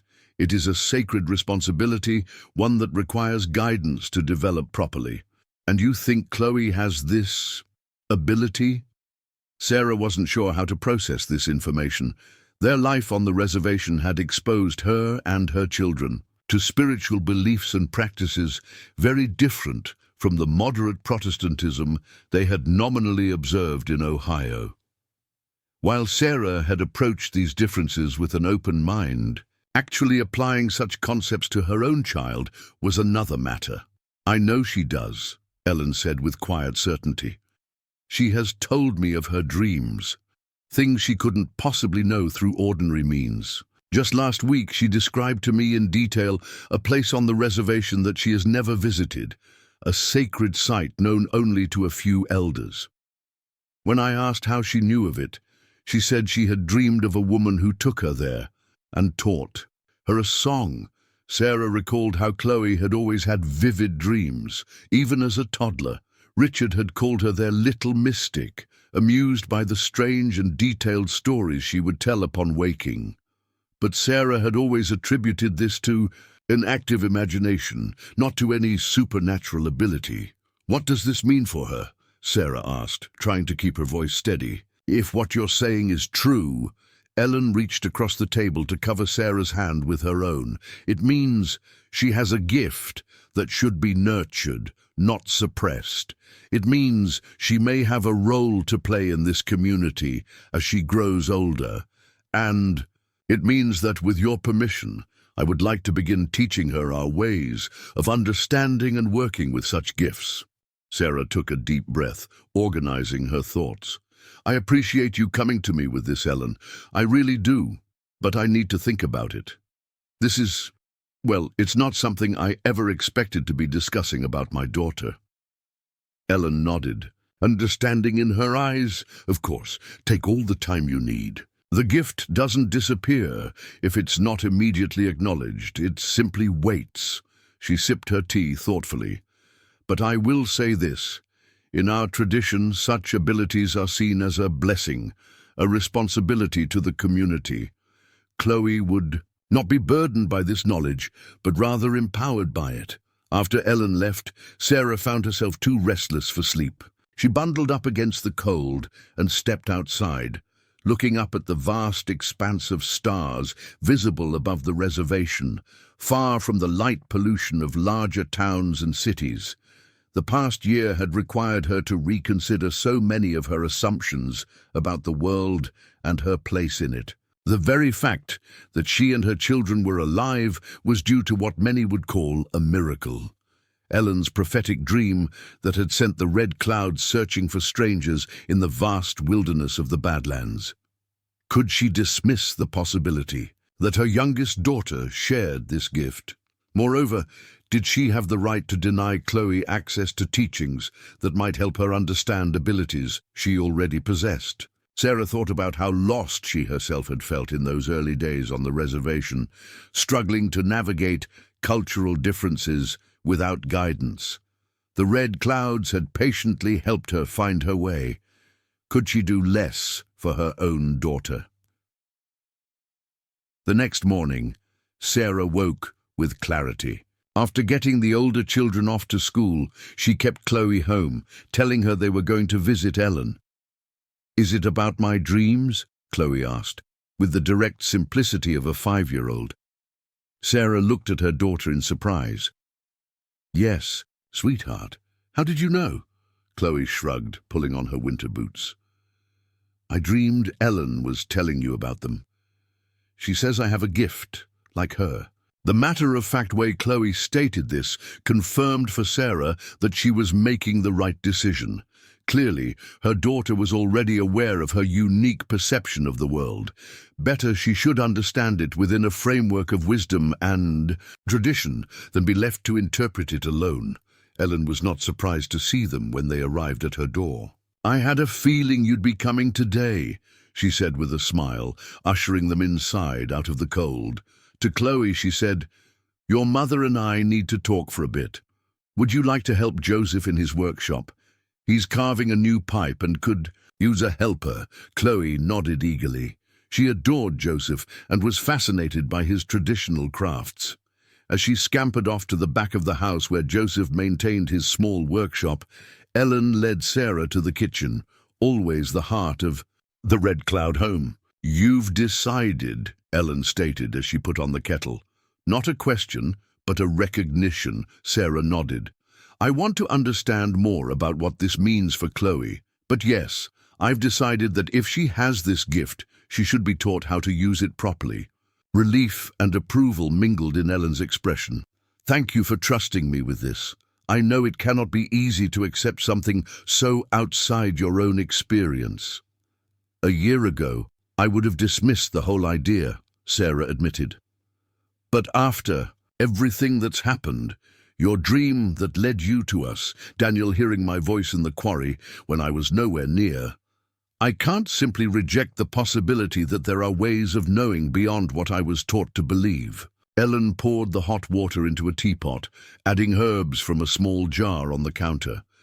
"This is not separate from what you believe," she said gently. "The Creator speaks to all peoples, though we may hear in different ways. Your Bible speaks of dreams and visions. Our traditions do the same." The simplicity of this perspective eased something in Sarah's heart. She wasn't being asked to abandon her own cultural heritage, merely to expand her understanding to include another perspective. "What will you teach her?" she asked, as Ellen poured the fragrant tea into mugs. "First, to listen," Ellen replied. "To her dreams, to the world around her, to the whispers of intuition that come to those with the gift. Then, to discern, to tell the difference between ordinary dreams and true seeing. Later, as she grows older, there will be more formal teachings about responsibilities, ceremonies, the proper use of such abilities." She passed a mug to Sarah. "But always, the foundation is balance, learning to live with one foot in the everyday world and one in the world of spirit, without losing herself in either." Sarah thought about Chloe, practical and dreamy by turns, capable of intense focus on a task one moment and lost in her own world the next. This description of balance seemed particularly apt for her youngest child. "I have one condition," Sarah said after a thoughtful silence. "I want to be included in this process. Not necessarily in the teachings themselves, if that would be inappropriate, But I want to know what Chloe is learning, to be able to support her properly." Ellen's face creased in a broad smile. "I would have suggested the same myself. In our way, such gifts are nurtured by the whole community, with family at the center. Your involvement is not just welcomed, but essential." From the back of the house came the sound of laughter, Chloe's high, childish giggle intertwined with Joseph's deeper chuckle. The sound symbolized for Sarah the unexpected harmony their lives had found here, the blending of families and traditions into something new, yet rooted in ancient understanding. As winter settled fully onto the reservation, bringing short days and long, cold nights, a new rhythm established itself in the Caldwell household. 3 afternoons a week, Chloe spent time with Ellen after school, learning through stories, simple ceremonies, and what Ellen called walking lessons, explorations of the natural world that incorporated teachings about the interconnectedness of all living things. Sarah, true to her word, made a point of discussing these lessons with Chloe afterward, sometimes joining them when Ellen indicated it was appropriate. Far from driving a wedge between mother and daughter, as Sarah had secretly feared, the process seemed to deepen their bond, giving them a shared language for experiences that might otherwise have remained unspoken.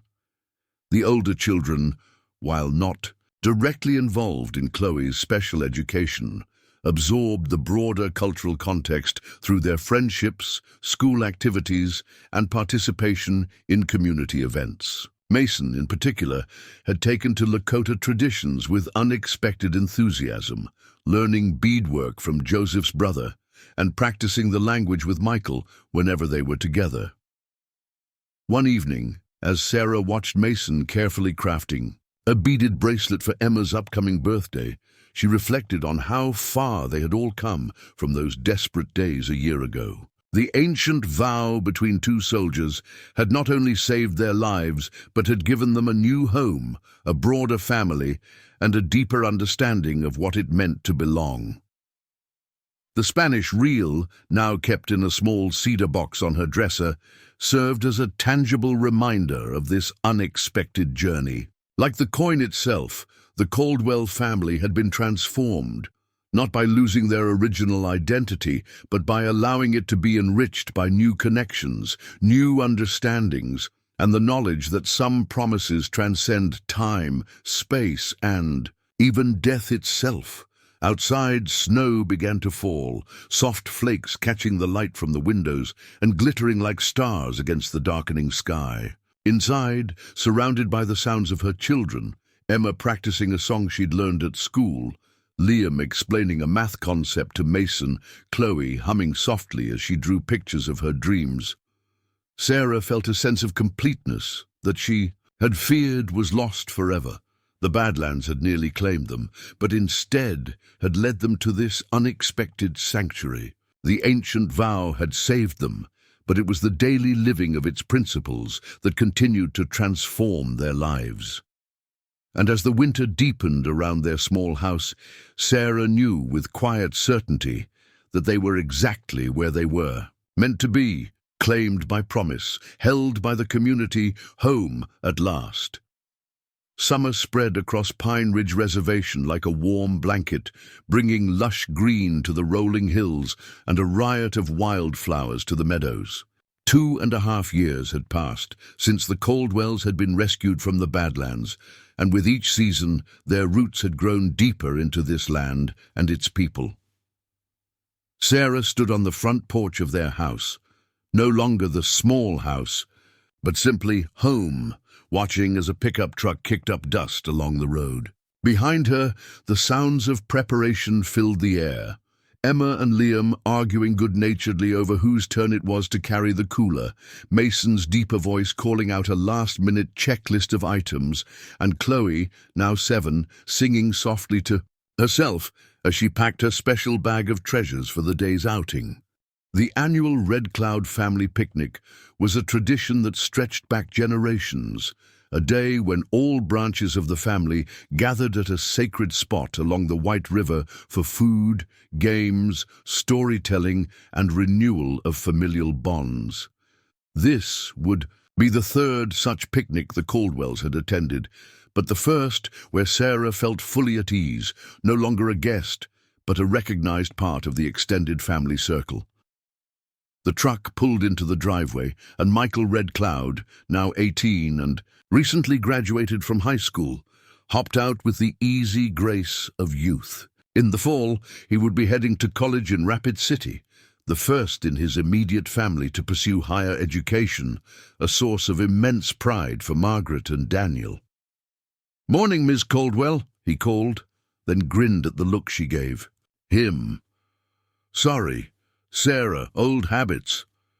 "You're right on time," she replied, returning his smile. "The kids are just finishing up. How's your grandfather this morning?" Michael's expression softened. "Excited for the day. You know how he gets about the picnic, like a kid on Christmas morning." Sarah nodded, well familiar with Joseph's enthusiasm for family gatherings. At 82, the Lakota elder remained the heart of the extended Red Cloud clan, his memory still sharp, his hands still skilled enough for the intricate beadwork and carving that had become his primary occupation since retiring from more physically demanding tasks. The screen door banged open as Mason emerged, carrying a large basket of food. At 16, he had grown tall and lanky, his features maturing into a striking blend of Richard's strong jawline and Sarah's softer eyes. Behind him came Emma, 10 years old and fiercely independent, and Liam, 13, and in the awkward early stages of adolescence. Chloe brought up the rear, her blonde hair braided in the Lakota style that Ellen had taught her, a small buckskin bag, her medicine pouch, as she called it, hanging from a cord around her neck. "Everything ready?" Sarah asked, doing a quick visual inventory of children and supplies. "Yes, ma'am," Mason confirmed, loading his basket into the truck bed where Michael was arranging the cargo. "Double-check the list and everything." The drive to the picnic site took about 40 minutes, following the main road before turning onto a narrower track that wound through stands of ponderosa pine and across open grassland. The children chattered excitedly in the back of the truck cab, comparing notes on previous year's picnics and speculating about who would win the various competitions that traditionally took place throughout the day. As they approached the gathering spot, Sarah caught her breath, as she did every year, at the beauty of the location. Situated in a natural bowl, where the land sloped gently down to the river, sheltered by ancient cottonwoods whose massive trunks spoke of centuries of growth, the site had a palpable sense of peace that seemed to seep directly into the soul. Several vehicles were already parked in the designated area, and Sarah could see the colorful canopies that had been set up to provide shade for the elders and the food tables. Children darted between trees, their laughter carrying on the warm summer air. Near the river's edge, a group of men were setting up what looked like a temporary sweat lodge, the frame already in place and waiting to be covered.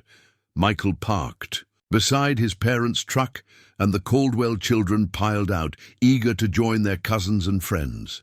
Sarah called after them to help unload first, smiling at their collective groan, but noting with satisfaction that they complied without further complaint. 2.5 years of life on the reservation had instilled in them a deeper understanding of mutual responsibility and respect for community expectations. As Sarah carried her contribution toward the food tables, a large bowl of potato salad, made from Ellen's recipe, and a platter of the fry bread she had finally mastered after countless practice attempts, she caught sight of Joseph, seated in a place of honor under the largest canopy, surrounded by family members of all ages. The Lakota elder's face lit up when he saw her approaching. "Sarah Caldwell," he called, using her full name as he often did on more formal occasions. "Come, sit with an old man for a while." Setting her dishes on the nearby table, Sarah made her way to Joseph's side, bending to receive his customary greeting. A light press of his weathered palm against her cheek, a gesture she had come to understand as both blessing and acknowledgement. "You're looking well today," she observed, taking the empty chair beside him. Indeed, despite his advanced age, Joseph seemed energized by the gathering, his dark eyes bright with vitality. "Days like this," he replied, gesturing to the scene. "Around them, remind me why we continue. Family, community, tradition. These are not small things, Sarah Caldwell. These are the foundation stones upon which everything else is built." Sarah nodded, understanding his meaning. In her former life, family gatherings had been relatively rare, limited to major holidays, and occasionally marred by the tensions that existed between Richard and her parents. Here, community gatherings were regular occurrences, woven into the fabric of daily life, each one reinforcing the bonds that held people together. "Daniel tells me you received some news from back east," Joseph said, his tone casual but his eyes sharp with interest. Sarah wasn't surprised that he knew. Word traveled quickly within the extended family network. "Yes, a letter from my sister in Pennsylvania. My parents are finally planning to visit this fall." Joseph's eyebrows rose slightly. "After all this time, what has changed their minds?" Sarah sighed, thinking of the complicated relationship she had with her parents. They had opposed her marriage to Richard, considering him beneath their middle-class aspirations for their daughter. The rift had never fully healed, and when the Caldwells had fallen on hard times, Sarah's pride and Richard's had prevented them from seeking help from her family. After Richard's death and their rescue by the Red Clouds, Sarah had written to her parents and sister, explaining their new situation. The responses had been polite but distant, with no offers to visit or suggestions that the Caldwells might return east. Sarah had continued to send periodic updates and photographs of the children, maintaining the connection but keeping her expectations. "Hello, I think it's curiosity more than anything," she told Joseph. "My sister says they've been asking more questions about our life here, especially after I sent pictures from Mason's basketball tournament in Rapid City." Joseph nodded thoughtfully. "It is good for children to know all sides of their family history, even those parts that are complicated." "I'm nervous about it," Sarah admitted. "My parents can be judgmental. I'm worried about how they'll react to our life here, so different from what they would have wanted for me and the children." A slight smile touched Joseph's lips. "Perhaps. They will surprise you. People can change, especially when confronted with evidence that challenges their assumptions." Before Sarah could respond, Ellen appeared, carrying a tray with 3 steaming mugs. "Tea," she announced, passing the drinks around, "for strength and clarity." Sarah accepted her mug gratefully. After 2.5 years of regular exposure to Ellen's herbal concoctions, she had developed a genuine appreciation for the various blends the older woman prepared for specific purposes. This one, she knew from experience, contained peppermint and something slightly citrusy, good for digestion and mental focus, according to Ellen. "We were discussing Sarah's parents," Joseph informed his daughter. "They plan to visit in the fall." Ellen settled onto a nearby stool, her expression thoughtful. "It will be good for Chloe to meet them. She has been asking more questions lately about your family from before." This didn't surprise Sarah. As Chloe's gift had developed under Ellen's guidance, she had become increasingly interested in connections of all kinds. Between people, between the past and present, between the visible world and what Ellen called the world of spirit. "Speaking of Chloe," Ellen continued, "she and I have been discussing the possibility of her participating in a certain ceremony this summer. Nothing too elaborate, but a formal acknowledgement of her path." Sarah set down her mug, giving Ellen her full attention. Although she had become more comfortable with Lakota spiritual practices over time, anything involving her children still triggered a protective instinct in her. "What kind of ceremony?" Ellen's explanation was interrupted by a commotion near the river. happy shouts and splashing, indicating that the younger children had decided the day was warm enough for wading. Among them, Sarah spotted Chloe's blonde head, her daughter laughing as she kicked water at one of her cousins. "Perhaps we should discuss this later," Ellen suggested, following Sarah's gaze. "This is a day for celebration, not serious talk. The ceremony can wait until you're comfortable with the idea." Sarah appreciated Ellen's sensitivity. Their relationship had deepened into a true friendship over the years, characterized by mutual respect for each other's boundaries and perspectives. "Thank you. I'd like to hear more about it, just not right now."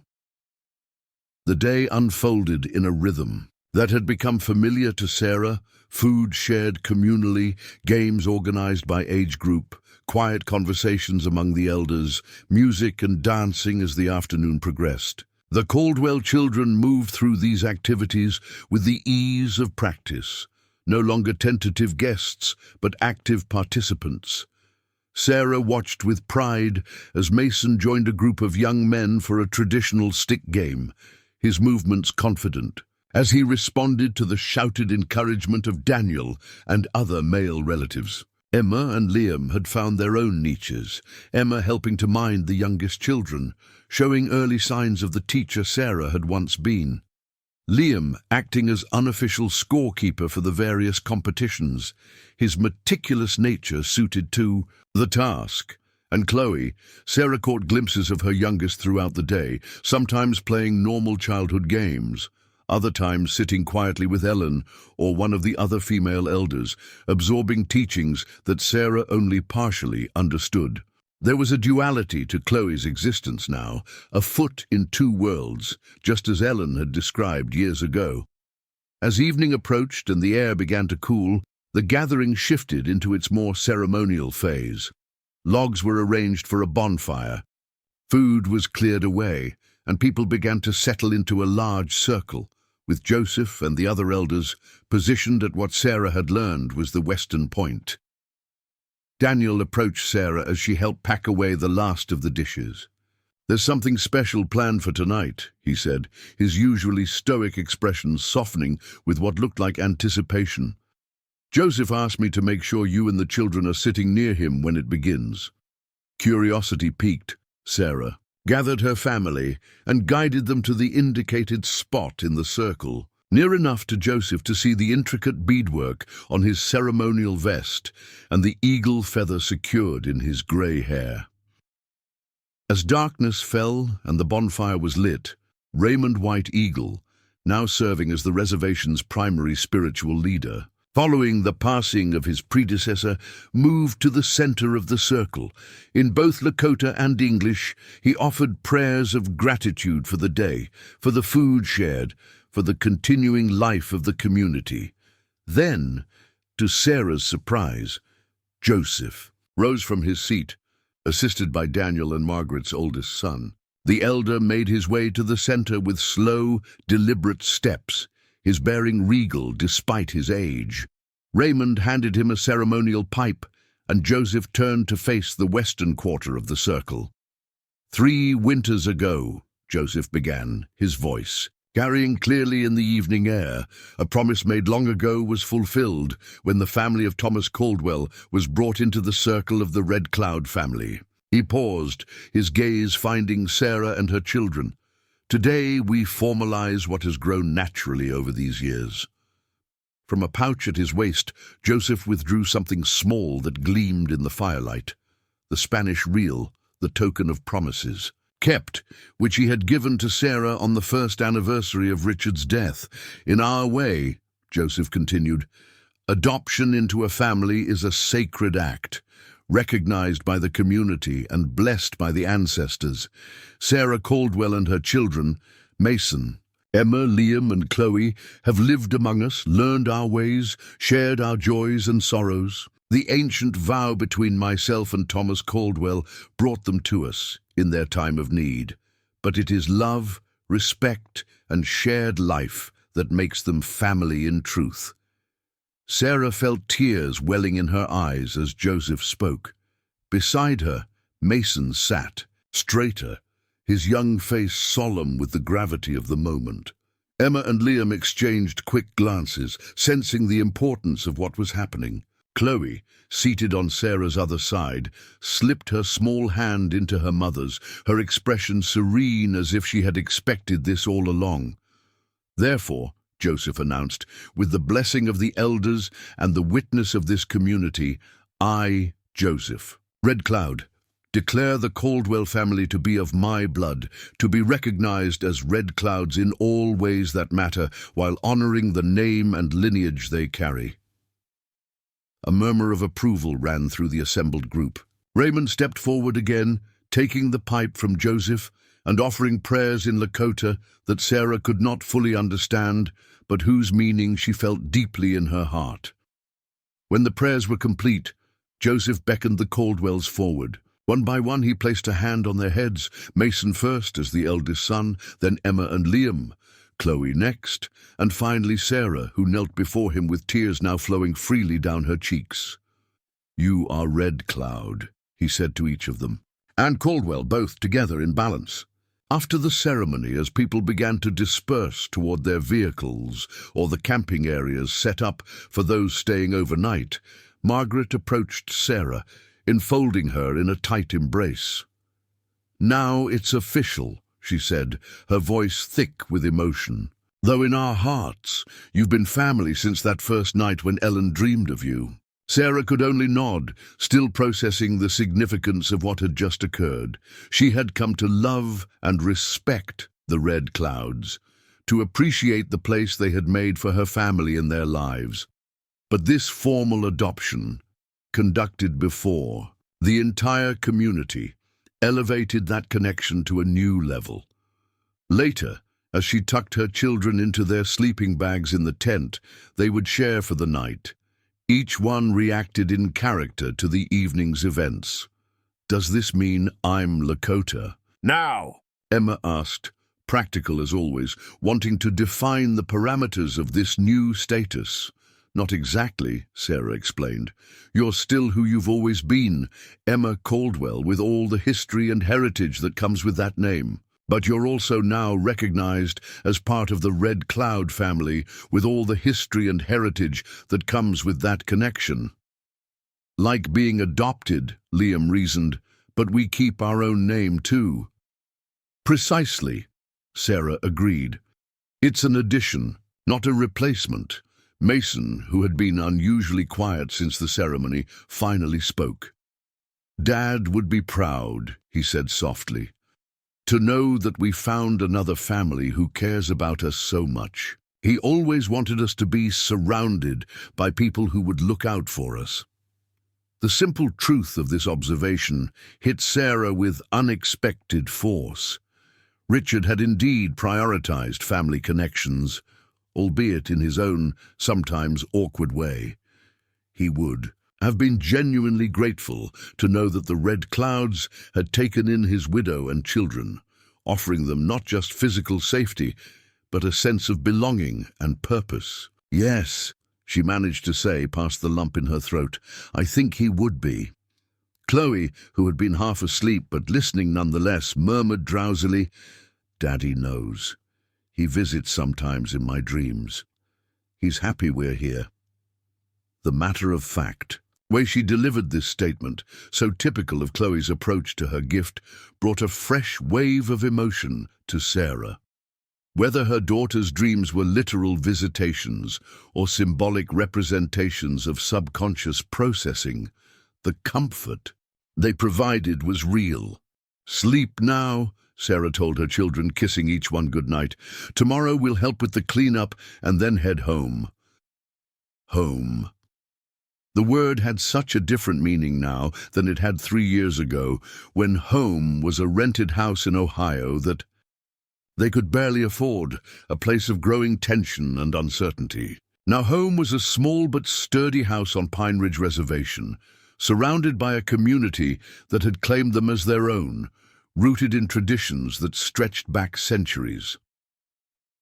Outside the tent, the night was alive with the sounds of the river, the soft conversations of those still gathered around the banked fire, the occasional call of a night bird. Sarah sat for a while on a fallen log, watching the stars emerge in the vast South Dakota sky, thinking about the journey that had brought them here.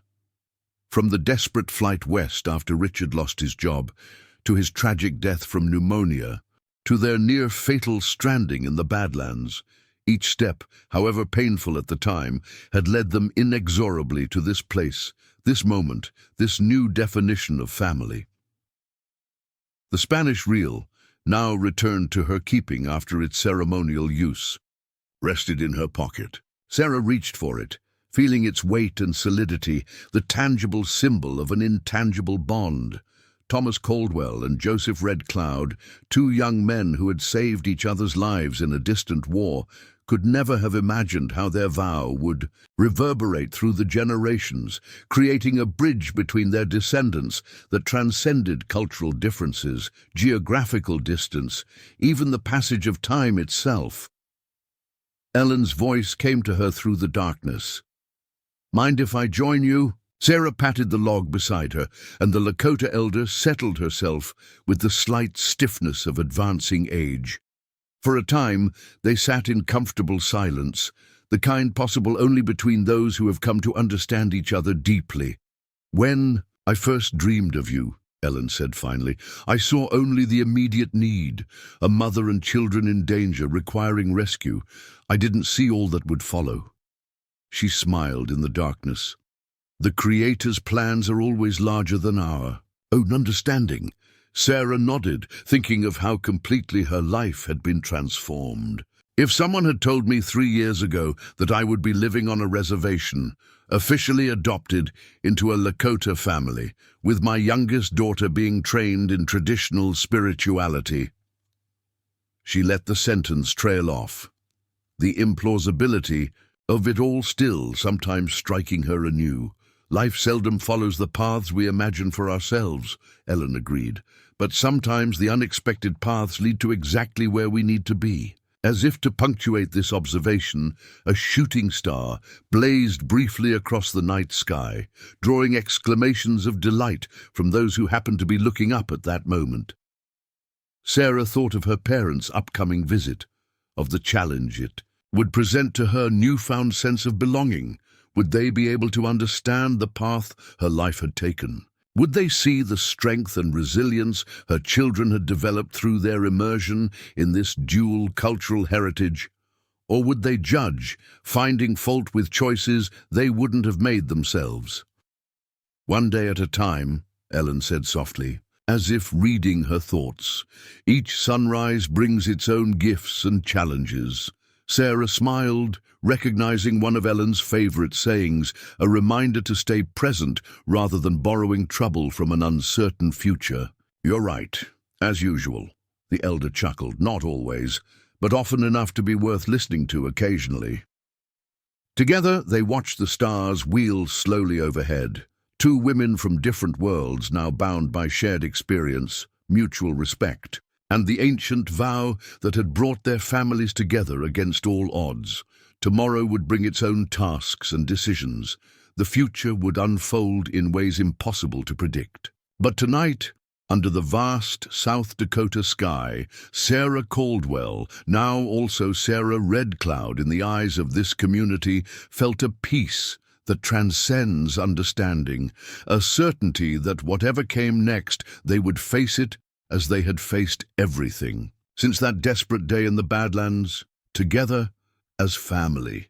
The first hints of autumn painted the hills surrounding Pine Ridge Reservation with splashes of gold and crimson as Sarah Caldwell stood at the window watching for the rental car that would bring her parents from the airport in Rapid City. Mason sat at the kitchen table, ostensibly doing homework, but clearly distracted by the impending arrival. "Do you think they'll like me?" he asked suddenly, the question revealing an unexpected vulnerability in her normally confident 16-year-old. Sarah turned, surprised. "Of course they will. You're their grandson." Mason shrugged, fidgeting with his pencil. "They haven't seen me since I was 12. I'm different now." The simple truth of his statement struck Sarah forcefully. Her children had indeed changed dramatically in the 3 years since leaving Ohio, not just in physical growth, but in their developing identities, shaped by the unique cultural blend they now lived within. Different in amazing ways, she assured him. They may need time to understand, but they'll see the wonderful young man you're becoming. Before Mason could respond, Chloe burst through the front door, her cheeks flushed with excitement. "They're coming! I saw their car turn onto our road." Sure enough, the sound of tires on gravel soon reached them. Sarah took a deep breath, smoothing her hands over her skirt, a handmade piece Margaret had helped her create for this occasion, blending a contemporary cut with traditional Lakota beadwork at the hem. Emma and Liam appeared from their rooms, alerted by Chloe's announcement. As the family assembled on the porch, Sarah was struck by how they unconsciously arranged themselves, Mason slightly in front, protective, Emma and Liam flanking Chloe, all of them creating a unified front to meet these visitors from their past life. The rental car, parked beside Sarah's pickup truck, looking oddly out of place with its shiny newness against the weathered vehicles typical of reservation life. Her father emerged first, Thomas Reynolds, looking older and more stooped than Sarah remembered. Her mother, Eleanor, followed, her careful movements betraying her nervousness despite her immaculate appearance. For a moment, they simply stared at each other across the yard, the Reynolds taking in the modest house with its newly painted exterior, the carefully tended garden, the backdrop of hills and open sky. The Caldwells observing these emissaries from another life, another world. Then Chloe broke the tableau, darting down the steps and across the yard with the directness of a 7-year-old. "Hi, I'm Chloe. You're my grandma and grandpa from Pennsylvania. Do you want to see my room? I have a special shelf for all my treasures." Eleanor's face softened as she bent slightly to address her youngest grandchild. "Hello, Chloe. Yes, we'd love to see your room. My goodness, you've grown so much since the pictures your mother sent." The ice broken, the others moved forward. Handshakes and slightly awkward hugs were exchanged, exclamations made over how tall Mason had become, how Emma's smile was just like Sarah's at that age, how Liam had Richard's thoughtful expression. As they moved inside, Sarah noticed her father taking in the details of their home, the blend of practical furniture with decorative items of Lakota design, the family photos intermingled with artwork created by the children during cultural education classes, the bookshelf where Charlotte's Web sat beside Lakota Woman, and the birchbark house. "You've made a real home here," he said finally, the surprise in his voice both gratifying and slightly hurtful to Sarah. Had he expected them to be living in squalor? Or perhaps he had simply not expected them to have settled so completely into a life so different from what he had envisioned for his daughter. "We have," she agreed simply. "The Red Cloud family has been incredibly generous, and the community has welcomed us." Eleanor was examining a framed photograph on the mantel, the formal portrait taken after the adoption ceremony at the summer picnic. "These are the people who found you. In the... what did you call it in your letters?" "The Badlands," Sarah supplied. "Yes, that's Joseph Red Cloud in the center with Ellen beside him. Their daughter Margaret and her husband Daniel are on the left. Those are their children with them." Thomas studied the photograph with narrowed eyes. "And they just took you in? Without expecting anything in return?" The question revealed so much about her father's worldview that Sarah had to suppress a sigh. "They honored an old promise," she explained, for what felt like the 100th time since her initial letters explaining their situation. "A vow made between Joseph and Richard's grandfather during the Korean War. Family obligations are taken very seriously in Lakota culture." Was all Thomas said, clearly reserving judgment. The children, sensing the undercurrents, stepped in to ease the tension. Mason offered to show his grandfather the workshop he had set up in the shed behind the house, where he was learning traditional woodcarving under Joseph's tutelage. Emma volunteered to make coffee, proudly demonstrating her growing domestic skills. Liam asked his grandmother about her garden back in Pennsylvania, finding common ground in their shared interest in growing things. By the time evening approached, some of the initial awkwardness had faded. Sarah had prepared a dinner that deliberately blended elements of her childhood favorites with dishes she had learned from Margaret and Ellen, a culinary representation of the cultural bridge her family now walked. As they ate, the conversation flowed more naturally. Eleanor asked about the children's schooling, impressed by their academic achievements, despite what she clearly considered the limitations of reservation education. Thomas, an avid fisherman, found himself engaged in a detailed discussion with Mason about the best spots on the reservation for catching trout, the boy's knowledge clearly earning his grandfather's grudging respect. After dinner, as they sat on the porch watching the sun set in a spectacular display of color over the western hills, Eleanor finally asked the question Sarah had been anticipating since their arrival. "Are you truly happy here, Sarah? It's so different from what we imagined for you." Sarah considered the question carefully, aware of her children listening nearby, playing a card game that Michael had taught them. "I am happy," she said finally. "Not in the way I might have defined happiness before, but in a deeper way. We have purpose here, connection, a sense of belonging that I never quite found in Ohio, even with Richard." Her father shifted uncomfortably. "Your mother and I worry about opportunities for the children, about your future. If you came back east—" "Dad," Sarah interrupted gently, "this is our home now. The children are thriving. Mason's working with the tribal college on a scholarship application for when he graduates. Emma's teacher thinks she could eventually attend any university she sets her mind to. We're not isolated from opportunity here. We're connected to a different kind of possibility than the one you envisioned." A sound from the road drew their attention. Headlights approaching, then the familiar outline of Daniel's truck, the red. Clouds had deliberately given the Reynoldses their first day with Sarah and the children alone, but had invited them for a shared meal the following evening. "That's Ellen," Chloe announced before the truck was close enough for anyone else to identify its occupants, her gift of sight manifesting in the casual way that had become normal for the family. Sure enough, Ellen emerged from the passenger side, a covered dish in her hands. Daniel and Margaret followed, along with their youngest daughter, who was Chloe's closest friend. Sarah watched her parents' faces as the red clouds approached, her father's guarded assessment, her mother's nervous smile. Two worlds were about to meet directly, without Sarah's careful mediation. She held her breath, uncertain how this collision of cultures would play out.